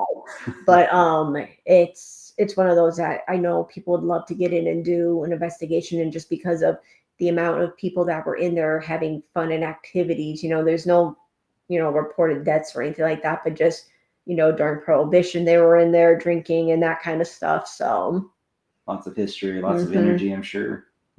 St. Joe's got one they did after the Echo Spirit Con. We weren't able to make that investigation, and it used to be an old brothel. Oh yeah. So we're going to a brothel next month in Aurora, Missouri. Okay. To go to the brothel there. Actually, part of our team is going one weekend, and then the other part of the team we're going like 2 weeks later. So we told them, don't share us what you got. Let us do ours, and then we're going to take them and kind of mash them up and say, did we get the same activity? Yeah. Just so that way we're not, aware of what's going on. But how often you get to say you went to a brothel though? Work Ashley, what are you doing this weekend? I'm going to a brothel. We did a old hotel in Rockport, Missouri that used to have a speakeasy in the basement. The owner of the hotel was part of the Kansas City Mafia. Yeah. And it's got a history of Pretty Boy Floyd staying there, and Truman stayed there.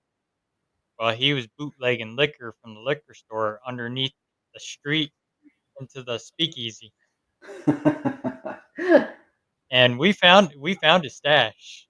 Really? We found his moonshine stash, That's pretty neat. but we took a lighter to it, and it wouldn't even ignite. It was so watered down that it Oh wouldn't my even. gosh.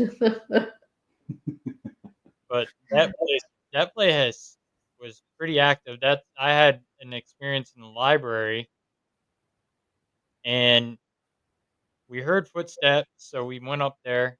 I walked to the back of the library, and you hear this metallic clank, Yeah. and I react to it, and I'm filming on my phone on TikTok and trying to figure out where it came from. Walk over to this metal toolbox, and I recreate the sound. Yeah. And my dad had an experience in there too. He was ringing the bell, and he sat down in the chair, and all four of us seen this big like white glow go around him. Huh. Never explained what it was. First investigation we did there, he had something come over him. He was freezing. I mean, it Missouri weather, summer, 100 degrees out, Yeah. Yeah. and I mean, you could see your breath when you walked in there. We're all in t-shirts. He was freezing. We had to put a heat lamp on him, put blankets on him. Oh my goodness. Wow. I had to end up doing a cleansing near him to get it away from him. And rest of my team decided they were gonna go stay at a fancy hotel. We're like, Yeah. he had a storefront in there, so we decided we're gonna stay the night there. We're not gonna waste stay in a hotel. We're in a haunted location. We're gonna stay in this haunted location." That's what we do. We have cots and we throw them in the back of the vehicle because if we can sleep there, And about 3 o'clock in the morning, this place has no power, no water. We're running a generator, running the camera system about 3 o'clock in the morning. I'm laying on the couch, nodding off. My dad's in the chair. Yeah. Generator kicks off at 3 o'clock in the morning. My dad goes, "Hey, you awake?" And I'm like, "What?" He says, "Look in the door. Here's this big 6'5" shadow figure just staring at us." Wow. Creepy. Yeah. Yeah, he just stood there. I didn't feel anything evil with him. Mm-hmm. I think he's the former owner. The former owner was about 6'5", big old burly German guy, and I think he was just checking on his guests. Power went out, so he was like checking on his guests. Well, at least he was concerned. Yeah. And they said in life he was a good man, even though he was part of the mob. Mm-hmm. He would Yeah. pay people's back taxes for them if they were losing their farm. He would rent out spaces in the hotels so they could store their stuff, Hmm. so they wouldn't lose it. That was a And good guy. Yeah. they would throw fundraisers and everything in the town, and then he got accused. Some guy accused him of having a speakeasy. Yeah. They were wondering who you were. Yeah. He probably was. He's probably like, "Who's these two jokers?" Exactly. Yeah. Especially we were trying to communicate with him all night.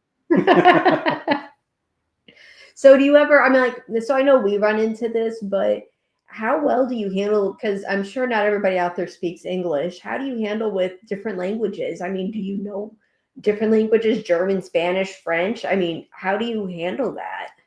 That is a little harder. I mean, I mean, I know we all have Google Translator now, but yeah, back then you can understand it. I mean, Yeah. with him, he spoke English, so that was a good thing. But I would go on my phone and look up some German stuff and speak German Mhm. on it Yeah. and see if I can get a reaction out of him. But he always came back with English because he knew we didn't understand. He must have known we didn't understand German. So Yeah, yeah, because that's kind of what we run into, especially when doing history, like you're looking up is it's like, well, definitely when we go down to do the sub and all that is you're gonna have different languages. And so, are there certain phrases and you know, to use Yeah. or something like that?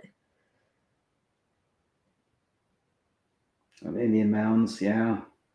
we have them in Missouri too, the Indian Mounds. Yeah. Chillicothe, Missouri is actually on Indian burial ground. Hmm. Town is.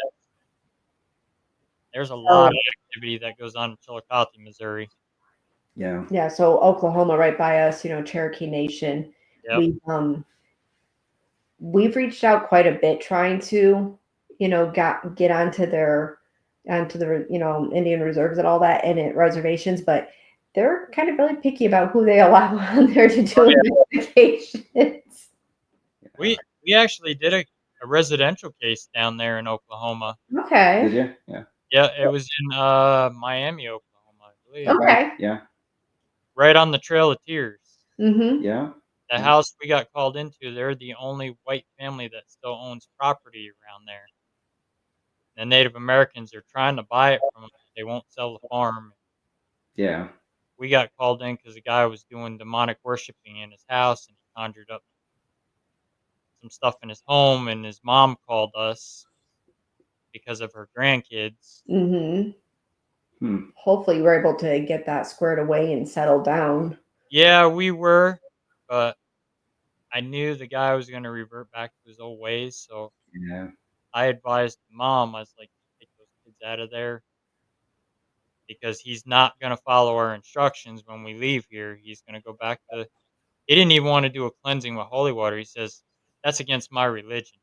Mm, I Hmm. was like, "Yep, you're gonna go back." Even his girlfriend yeah. told his Yeah. girlfriend too, "You need to get away from him," and he actually diverted back to his old ways. He was going down the road with his girlfriend, arguing with his girlfriend, trying to choke her. She jumped out of a moving vehicle doing about 70 down the highway Oh my Wow. goodness. to get Wow. away from him. He was trying to kill her.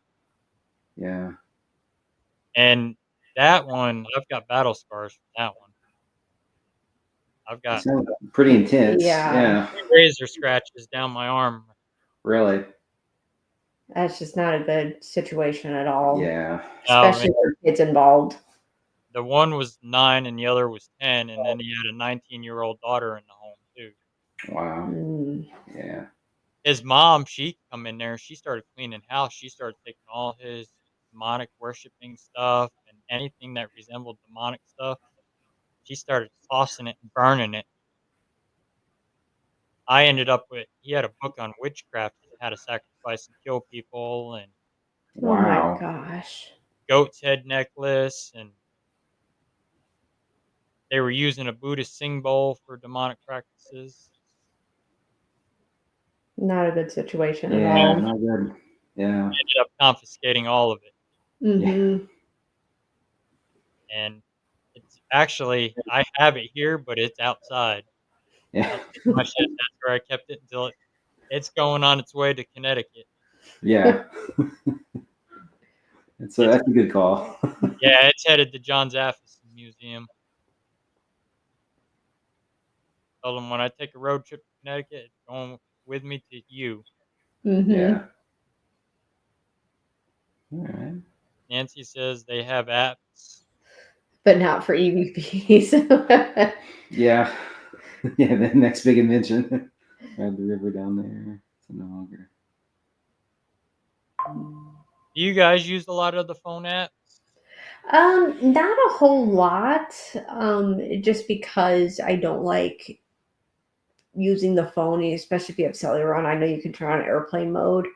Um, Probably the only phone app that we do use that we like is it's the GhostTube SLS Okay. one, because Yeah. we used to have a standalone SLS, and we've put them up against each other, kind of did that comparison, and we were getting the same exact reading. So instead of carrying around a bigger piece of equipment, it's like, hey, look, if we can condense this, then that's definitely the way to go. But I think that's really the only app that we use when it comes to any type of investigation. Yeah.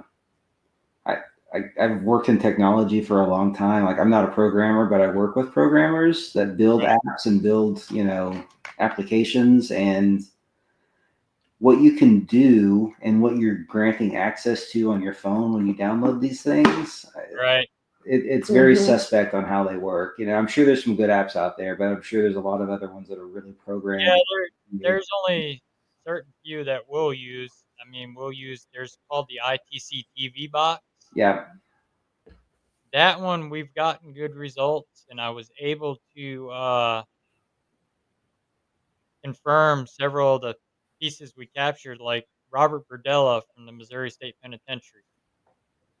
We captured him on there, and we were able to show it to the tour guide, and he was able to confirm that is Robert Burdella.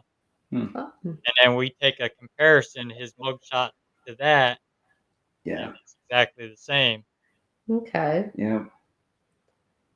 But Yeah. there's other ones we don't use. Necrophonic we'll use once in a while. There's the ITC box Yeah. we'll use once in a while. We've gotten results off of that, Mm-hmm. Yeah. but I stick to my SLS. I've got one of those heavily modified SLS cameras that don't map out tables and chairs. This does night Okay. vision, Oh yeah. Okay. does 3D images. Yeah. Okay. This one I love. I don't like those other ones. They map out everything, Mm-hmm. Yeah.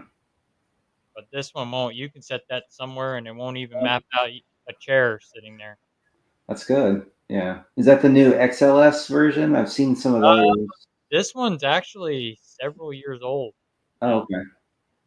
I had it special made for me. It's Sorry, the other kids here.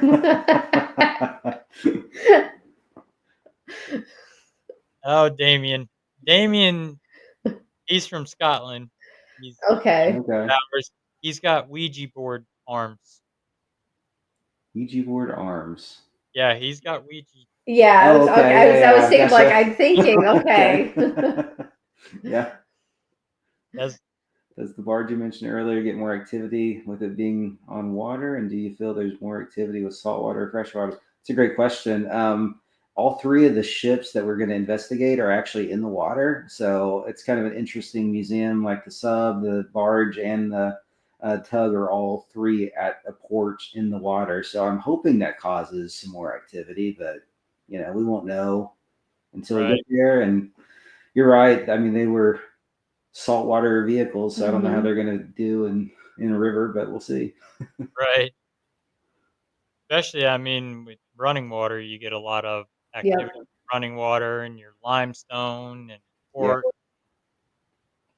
That's why they swear like Bobby Mackey's with that well in the basement is a portal to hell. Mhm. yeah. Did you ever investigate there, Russell? No, I never did get the chance before they ripped it down. Yeah, That was on one of my list of places to go to.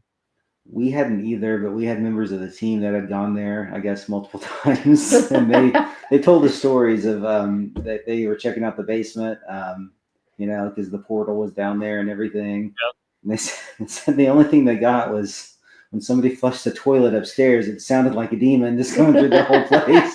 It was so loud. So I have a friend that investigated there quite a bit, yeah, and he's told me a lot of a lot of stories from out of there. And she's one of the ghost guides at the Nevada State Penitentiary, okay, yeah, Okay. and she does some good work in the field. I call her my para sister. But yeah, we've wanted to get out there, but we never did make it. yeah, Yeah, that's one of the things I'm kind of concerned about with Yorktown is they say it is starting to get on the rougher side of safety concerns. So it's like that's getting moved up on the list of trying to get to it. yeah, Right? They'll probably work on it, fix it up, and get it safe again. I mean, it's a money maker. Yeah. yeah. There was one. It's an old tuberculosis asylum in southern Missouri. Here we were trying to get into, and it's actually for sale. A real estate company has it. They wanted to charge us over $5,000 to get in there. Wow. Wow. They're not even in the state of Missouri. It's a company in Vermont Huh. that owns it. Is it still for sale? I mean, we can go into a Yeah, business transaction here, business deal. far as I know, it's still for sale and it's still in pretty good shape. There's a caretaker that maintains it, keeps everything in great shape. Hmm. It was an old tuberculosis sanatorium, you Yeah, said? it's the Missouri State Sanatorium. Missouri Okay. State Sanatorium. Hmm.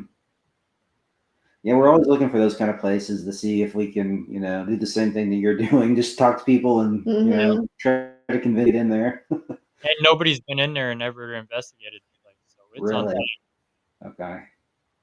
So that's like I told you earlier that we have some places reaching out. That's one of the places reaching out nobody's been in to investigate before. So, you know, don't know if it's haunted or not, but based upon the history of it, I have a feeling it would be. Yeah. That's one of the places I'm working into in upstate New York. Nobody's touched Yeah. it. It used to be an old asylum, turned into a prison.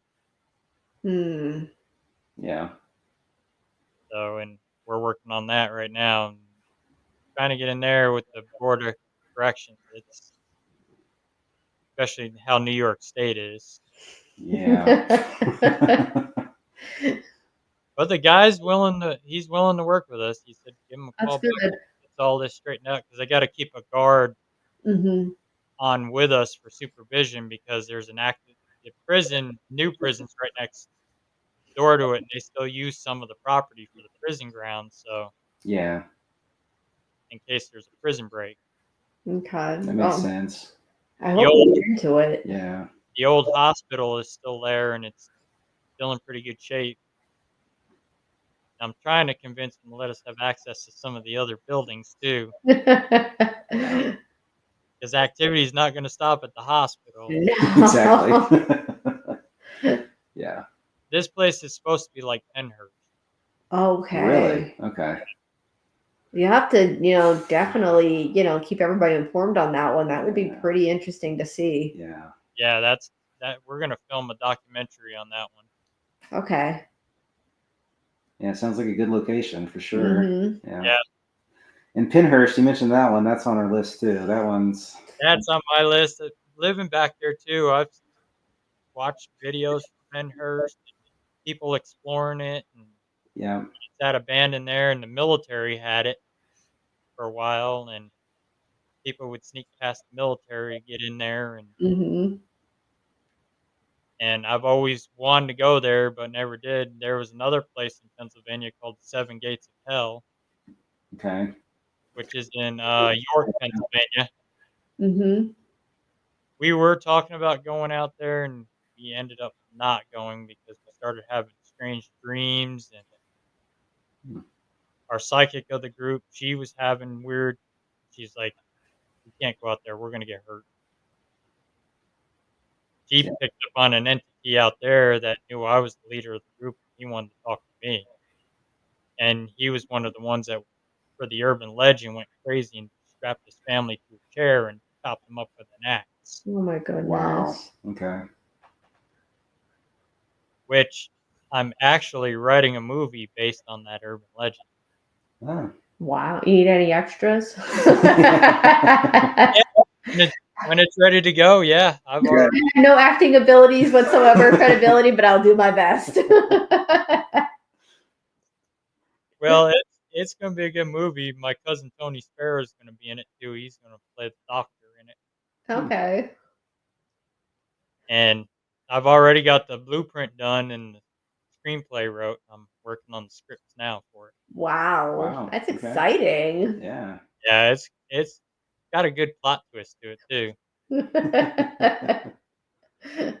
It's basically about a group of researchers that are going out to check the urban legend. The movie's actually called Hell in the Woods, Okay. Oh, no. Okay. Yeah. and it's based on Seven Gates of Hell with the asylum and everything that burned down. And but in the movie, these two brothers survived the fire. Mm-hmm. Okay. They live in the woods. You can't give it all away. I mean, because otherwise nobody's gonna go watch it now because they know it's how it's gonna end. I'm not telling how it's going to end. Okay. Okay. But it's just basically on these two brothers that survive it. Okay. Okay. Yeah, sounds like a Yeah. pretty good plot. Yeah, it's going to be good. Yeah. But there's only a few that have already got to read the blueprint of the movie. I let a few read it. Close family. Yeah. Mm-hmm. Yeah. That's kind of neat. That is neat. Yeah. Yeah, it's gonna be in it. I wrote a short story on it for Halloween one year, and they loved it. So I was like, "Oh, I'm gonna turn this into a movie." Hmm. Yeah. Well, we got the film festival that happens down here in Northwest Arkansas. You can, We do. submit it for that, and huge deal. Huge actors come in for it. Who is it that was in A League of Their Own? What was her Gina name? Davis. Yeah, Gina Davis. She puts it on down here. So, I mean, we can try and get you hooked up so you can submit it for the film festival. And Yeah, definitely. And we got Crypticon too here in Kansas City too. That they have the big actors like this year. Kane Hodder's gonna be Okay. Yeah. Crypticon. Bill Mosley's gonna be there. Warwick Davis. mm-hmm. Okay. Who else is gonna be there? Trying to think of who else can be there. I think there's several of the Halloween cast going to be there again this year. Yeah. Um, Ronnie Howard's brother Clint Howard's going to be there again this year. Okay. We went last year. It was pretty good. They had T.J. Graham was there. The all the cast from Gremlins were there, Oh, that's neat. Yeah. and Cujo D. Williams, the mom from Cujo. They had Danny from Cujo there as well. Okay. Okay. And they had the one from Friday the 13th Part 6. The one guy, he was the one that Jason slammed his head into the refrigerator. Okay. Yeah. Yeah. That's what he goes by, I assume, Yeah, who got his head slammed into the refrigerator by Jason. he was going in there to get a beer, and Jason comes up slams it. But yeah, that's a good time too. If you ever make it to Kansas City, check out Crypticon. Okay. Yeah, I'll have to check that one out. We had the Terrifier. He was walking around in full costume, and he'd get up on the balcony and stare at us. Really? I got a picture of him staring at us, and Yeah. so our one friend blew him a kiss, and he caught it, and he squeezed his little arm. Yeah. That's funny. Met the guy that did Scooby Doo, all the voices, Mhm. and then the movie Thanksgiving at Okay. the girl that played the turkey. Oh, yeah. Yep, That's funny. Yeah. met Leatherface was there also, the one from the very first remake. Okay. You remember the one that wore Kemper's face? Mhm. Yeah. Yeah. Him. He's a big dude. Really? Yeah. I didn't Yeah, I got realize a picture that. of him. He's holding me, and he's got his arm around my throat, and he's got the sledgehammer in his Oh hand. my goodness. CJ is another one. He's no slouch either. He's about 6'5". He went to take a picture with me. He grabbed me with one hand and pulled me. I captioned it. I said, "Jason's got a hold of me." Yeah. He threatened to shave my arm with a machete, though. Mm. Well, most people know about me. I've got a half a sleeve of Jason and Freddy Krueger on my arm, and Okay. he saw Freddy Krueger. He's like, "I ought to take the machete and shave that off your arm." I was because he said Freddy's a pedophile in the movie, and he's like, "You got a pedophile on your arm." I said, "Well, the tattoo is Jason chopped Freddy's head off." Ah. So and I said, "Well, Jason took care of it already." Yeah. Then he says, "Is that my Jason that's on there?" I said, "No, I'm sorry, that's Kane Hodder." Mm, yeah. He was like, "Really?" Yeah, I was like, "Yep, that's Kane Hodder." He's like, "I don't know that guy." I said, "You tell him that." He says, "I don't think I want to tell him that." It's So flat. when is the Cryptid Fest or when is that con? That's here coming up in June, I believe, June or July. Okay. Hmm, Yeah, that's a big turnout. We're in talks with them about doing a paranormal thing after hours, really? doing Is a it live, gonna be like a public event or what are yeah, you like a public live Estes method Okay. nice. Okay. where the audience can interact, and I'm gonna see if I can get Kane Hodder to come out and do an Estes method with us. That'd be pretty cool. Yeah. Mhm. That's But something we found with a lot of like people that we've gone out with this, even, when we've done the public ones, a lot of people have never done the Estes yeah, before. Yeah. it's So, which is, I don't want to say it surprised me, but it's surprising to me because to me, it feels like such a common thing. yep, and well, that's like Mike and Sam. They have that Estes chamber where they bring the paracons and let, Hmm. Yeah. which is cool. You see a lot of people, and I hear a lot of people talk about it when they do it because they were near us at the Paracon in September, and you hear people talking about it. How Hmm. they enjoy doing that. And Yeah. Mike actually taught us something new at that Paracon. When you do Estes, you do it 15-minute sessions, and then you count them out. So that puts pressure on the spirits to talk. Huh. That's interesting. Yeah. He did that with that haunted doll, and as he was counting down, he went 10. The doll goes 2.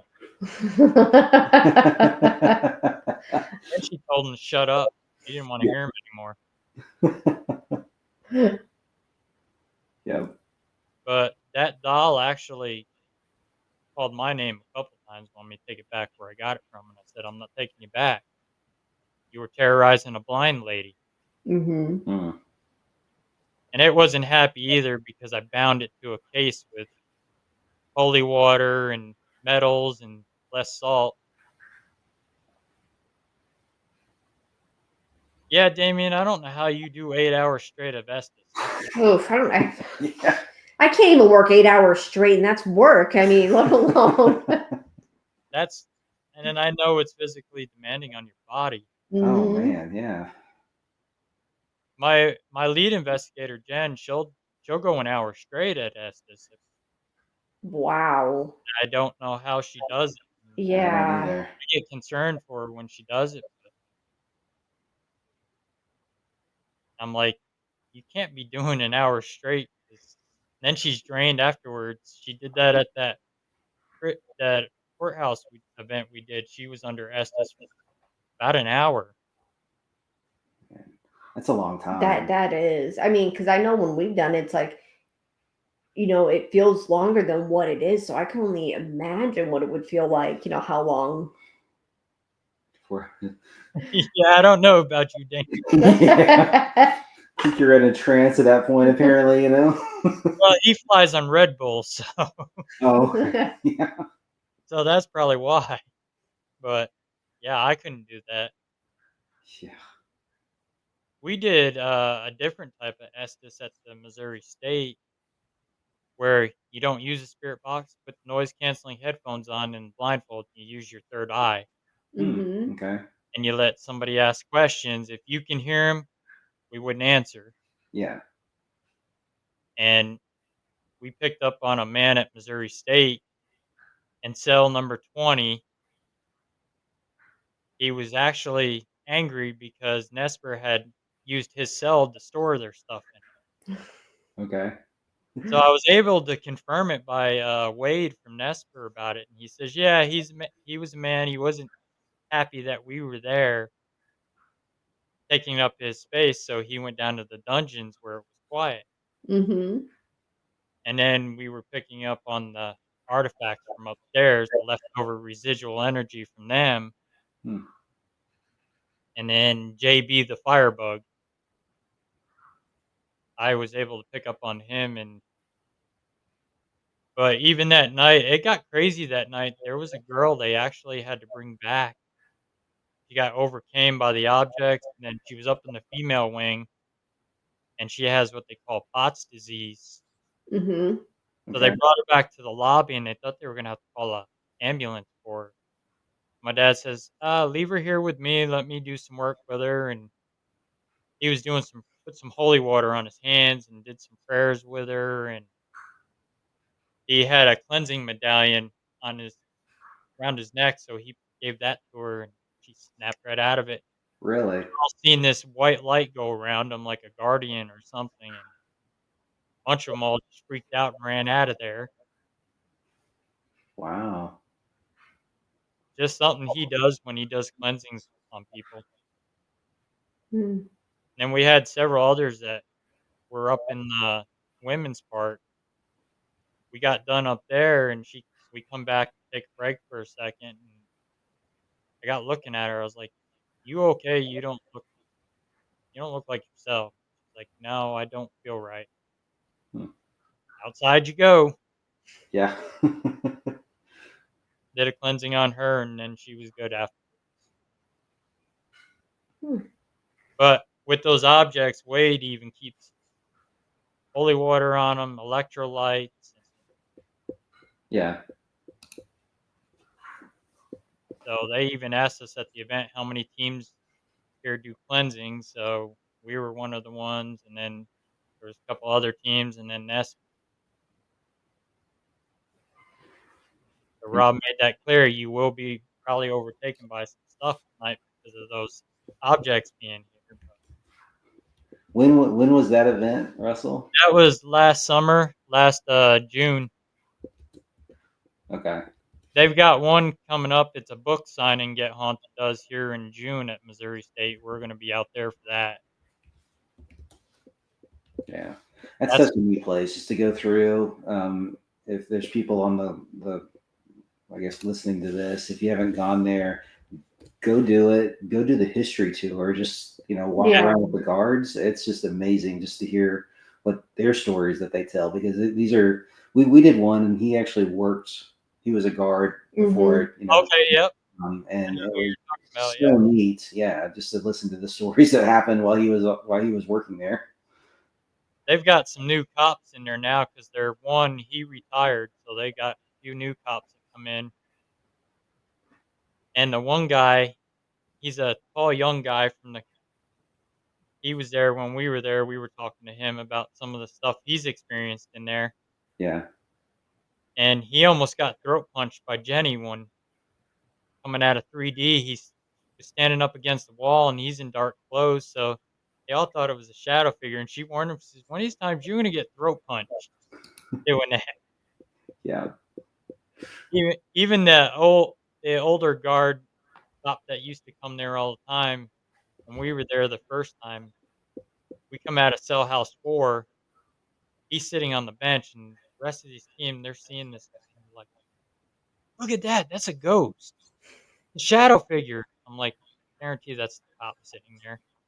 How much you wanna bet that's the cop?" And he wasn't moving, he just sat real still because he heard us coming. yeah, I'm like, "That's the cop sitting there, I bet you it is." And they're like, yeah.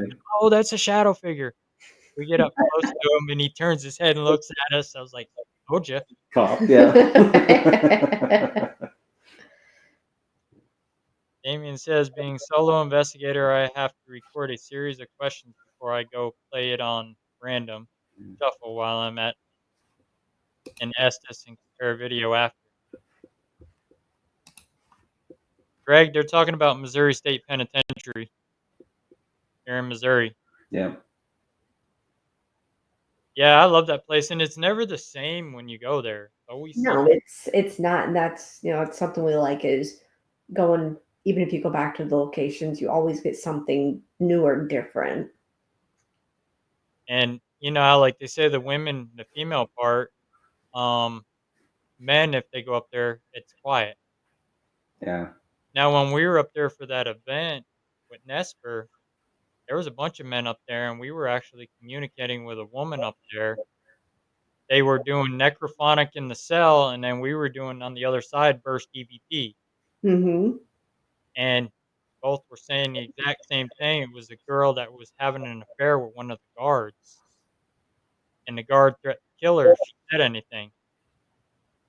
Well, she fell in love with him, and she ended up getting knocked up by him. Mm, She dove over the rail down onto the floor, wow.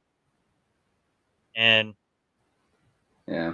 we were getting done, and we were coming down the stairs, getting ready to change out to go down to 3D with next of kin, and few of us seen this shadow at the bottom level peek around the corner at us just like that. I was like, I just seen a shadow down there, and the rest of them all seen it. So we started darting off after it. Yeah. Candy Slater's yelling at us, "Hey, we got to switch out." I was like, "There's a shadow down here. We're chasing it." And they had their XLS camera pointed at it. I don't know if they ever caught it or not. Yeah. And my dad stayed in the lobby because he couldn't climb those stairs. They made us go in from the outside up. Oh, okay. Mm-hmm. Yeah. Yeah. So he stayed in the lobby, and Candy's husband stayed with him. And right in the lobby there, you know how they got that cell right there. Hmm. My dad was watching figures in and out of there because he has Really? abilities. He's Wow. the guy. He says, "Take your meter and put it up there." And he was putting his meter up in there, and it was going off. And then he seen that white light go around my dad, and he ran out of there. Don't know why. Just something with my dad's abilities, I guess. Yeah. Love MSP Building 4 is my favorite. Yeah, that's I love that Building 4. We had a girl, that team that invited us the first time we went out there. We went to dinner with them, and my dad had said to her, "You're gonna get touched tonight." Yeah. So they wanted to go with us, her and her it's now her husband. Mm-hmm. They're like, "Do you mind if we tag along with you? We like what you guys do. You guys I was like, "I'm gonna warn you now. Are you the type that gets scared quick and gonna run out of there? Because if you are, I don't suggest you go with us. 'Cause with Yeah. us, you're gonna get activity." They were like, "No." So they went with us, and we started off in the dungeon, getting set up, and we hear a woman yell, "Hello," in the dungeon. Hmm. Hmm. So her boyfriend goes out, and he checks, make sure Yeah. there's nobody up in the top up there. Yeah. And so we get back up, and we go up in the top part of the cell block. We're in between Sonny Liston's cell, and she sees a shadow darting in and out up on the second floor catwalk. So I walk up there, go up there, and I'm pacing the catwalk like the guard. I come on this catwalk and get behind him, and I hear her yell, "God damn it, something grabbed my leg." Yeah. And I said to her, I said, "Don't get offended by this, but she was a black girl." And I said, "You're also on the black cell block. These Hmm. inmates haven't seen women for years, so to be them guys, you are good looking. Yeah. Mhm. So of course they're gonna grab you." Yeah. That freaked her out. They brought a girl with them that very first. This was her very first investigation. So they tagged along with us towards the end, and we went back down to the dungeon to finish Oh, the night off. that had to have been fun. Yeah. Oh, it was, and we set up a music box in front of the one cell, and then we set up motion lights down the hall. Yeah. So I stood by the last light. The one My one team member was down on the floor shuffling a deck of cards, like playing poker, Mhm. the rest of them, and I was acting like I was a guard. I was like, "JB, you're in the wrong cell. You need to come out of there. You need to be over in this cell." Yeah. And then the music box kicks on, light, light, and then the last light. That girl's standing by the wall, and she starts freaking out. She's like, "That light kicked on. There's something in front of him. He's not freaking out. He's not reacting." And we're all just laughing. Like, this is what we do. We're not here to run. We're here to document this stuff and figure Yep. out. Yeah. Yeah. I said, "You'll learn that once you do more and more. You won't get so scared and run out of a place." Exactly. You run towards it, Mhm. that's what, we want to do, or we do, and that happens. So, It's like I'm like, like the we're, I look at it as like paranormal investigators, like the firefighters of the world is we yeah, go running into the buildings while everybody else is running out. yeah. that's like my buddy Michael from Livingston Paranormal Society. He'll ask his new investigators, "What do you do if you're walking down a hallway and a shadow figure pops up right in front of your face? Do you communicate with it, or do you run the other direction?" Well, what they say, what they do when it first time it happens, I think varies quite a bit. Right? Yeah. And it's funny how he tests his Yeah. members. It's a I've good been on several with him, and it's funny. We tested a couple of his members down at Hans Mill, which is, I don't know if you guys ever heard of that. Mm-mm. Mm-mm. It's up here in Missouri. It's the old Mormon massacre site. Okay. Okay. About it was like late 1830s. Militia had rode in. This was the day before Halloween. The Mormons had taken over, made a settlement down there. They were taking over the whole state, and they stole a cannon from the military, and they were afraid the Mormons were going to start a war to run everybody out of here. Well, Livingston County militia decided, we're not going to have that. We're going to run them out of here. Yeah. They rode into Hans Mill. It was like 4 o'clock in the afternoon, and they just started shooting. They didn't reason with them. They just started shooting people. Mm-hmm. They killed about 17 of them, men, women, children, threw their bodies down a shallow well on the property, and that's Wow. where their grave is. They never did find the well. The new owners that bought it, the plaque was marking the well. The owners had moved plaque not knowing that. And now the well's gone. Nobody can find the well. So that place is highly active. We've got Hmm. Okay. a lot of good activity, and it's an open field. So we're getting REM pod hits down there, EMF hits, spirit box, Yeah. and we were down there for the anniversary, and we had a new member with us. This was her very first investigation. We figured it'd probably be a slow, quiet night. Yeah. It wasn't. Very active. Yeah, there's tree stumps. We have motion lights on tree stumps, and they were all kicking on and off. And then my millimeter and REM pod was spiking and going crazy. And it was like we were being surrounded. We turned and looked back, and that new member standing there with my one member that's friends with her, and I see this shadow figure standing right behind her. Oh my gosh. Like, oh god, if she turns around, she's gonna freak. I didn't want to tell her, and she happened to she felt something, the hair on the Hmm. back of her neck stand up. She just turned. She screamed and started crying, and we were walking back, and something whistled at us. Okay. And the new member was with us, and her friend and I, we turned and we looked back. He's like, "Don't look back. That's how a horror movie starts." I'm like, "We're gonna look back. We're investigators." Yeah. Yeah. And it was a good active night. We got some pretty good evidence out of there. I've been down there like 4 or 5 times. Okay. Okay. Each time that place takes a different feel Yeah. when you go down there. First time I went there, we smelled something dead Hmm. during the day. And with the heat of Missouri, anything that's dead is gonna smell at night too. Yeah. Yeah. We didn't smell it that night Huh. Huh. Yeah, that's interesting. after we went back after dark. Yeah. Did you ever figure out where it was coming from or what it could possibly have been? We never did find it, but that same night we were having rocks getting thrown into the creek, Okay. and we shine a light out into those woods back there, don't see nothing. Hmm. Had a night vision camera, thermal out there, didn't Yeah. pick nothing up, but you would hear a rock get thrown into the water, Hmm. Interesting.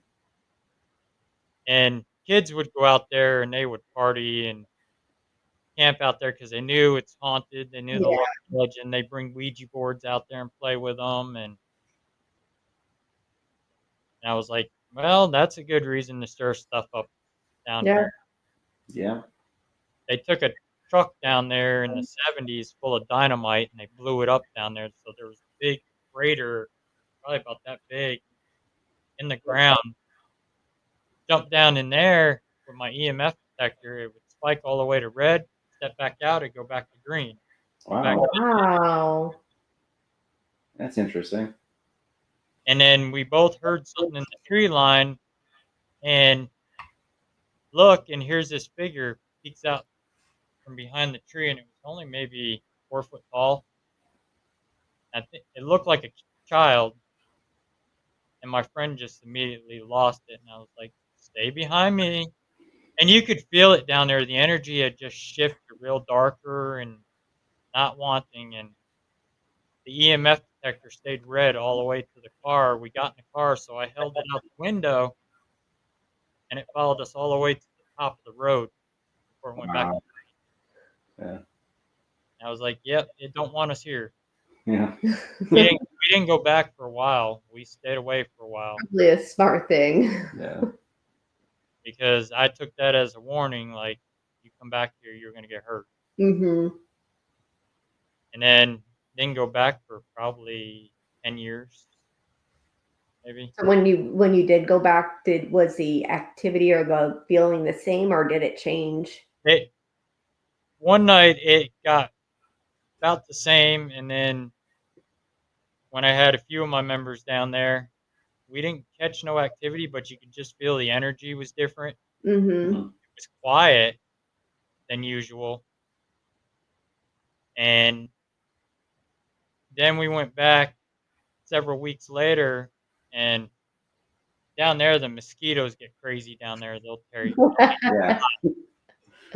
So I brought my friend Michelle and her niece with us, and we went to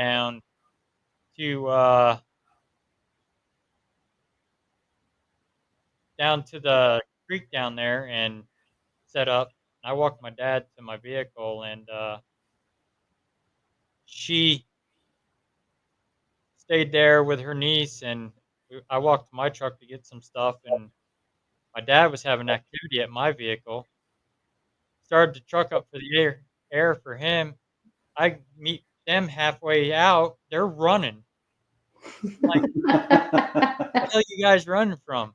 Yeah. Like, we thought you were leaving us down here. I was like, why am I going to leave you down here when you're using my equipment? Right.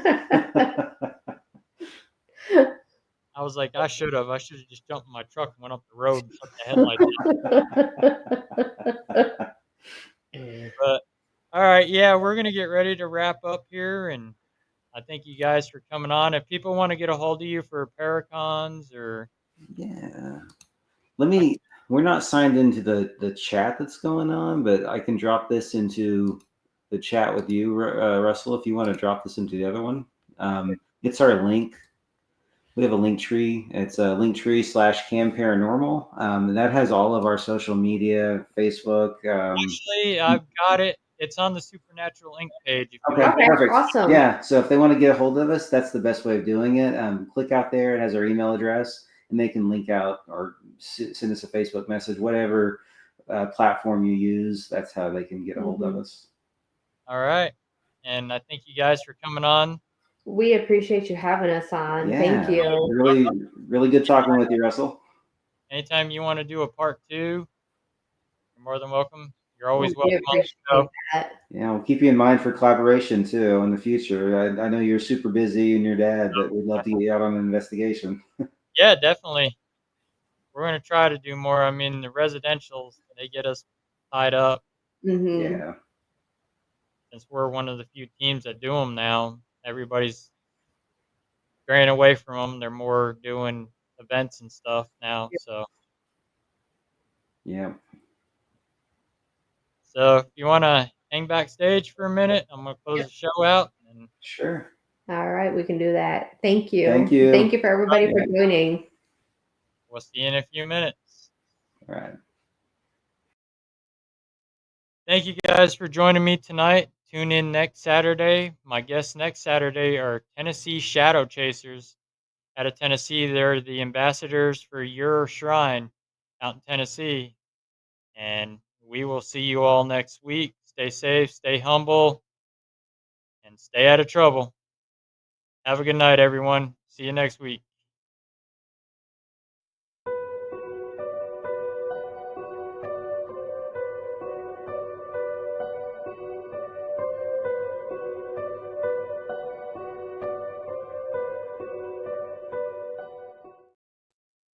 And we're off.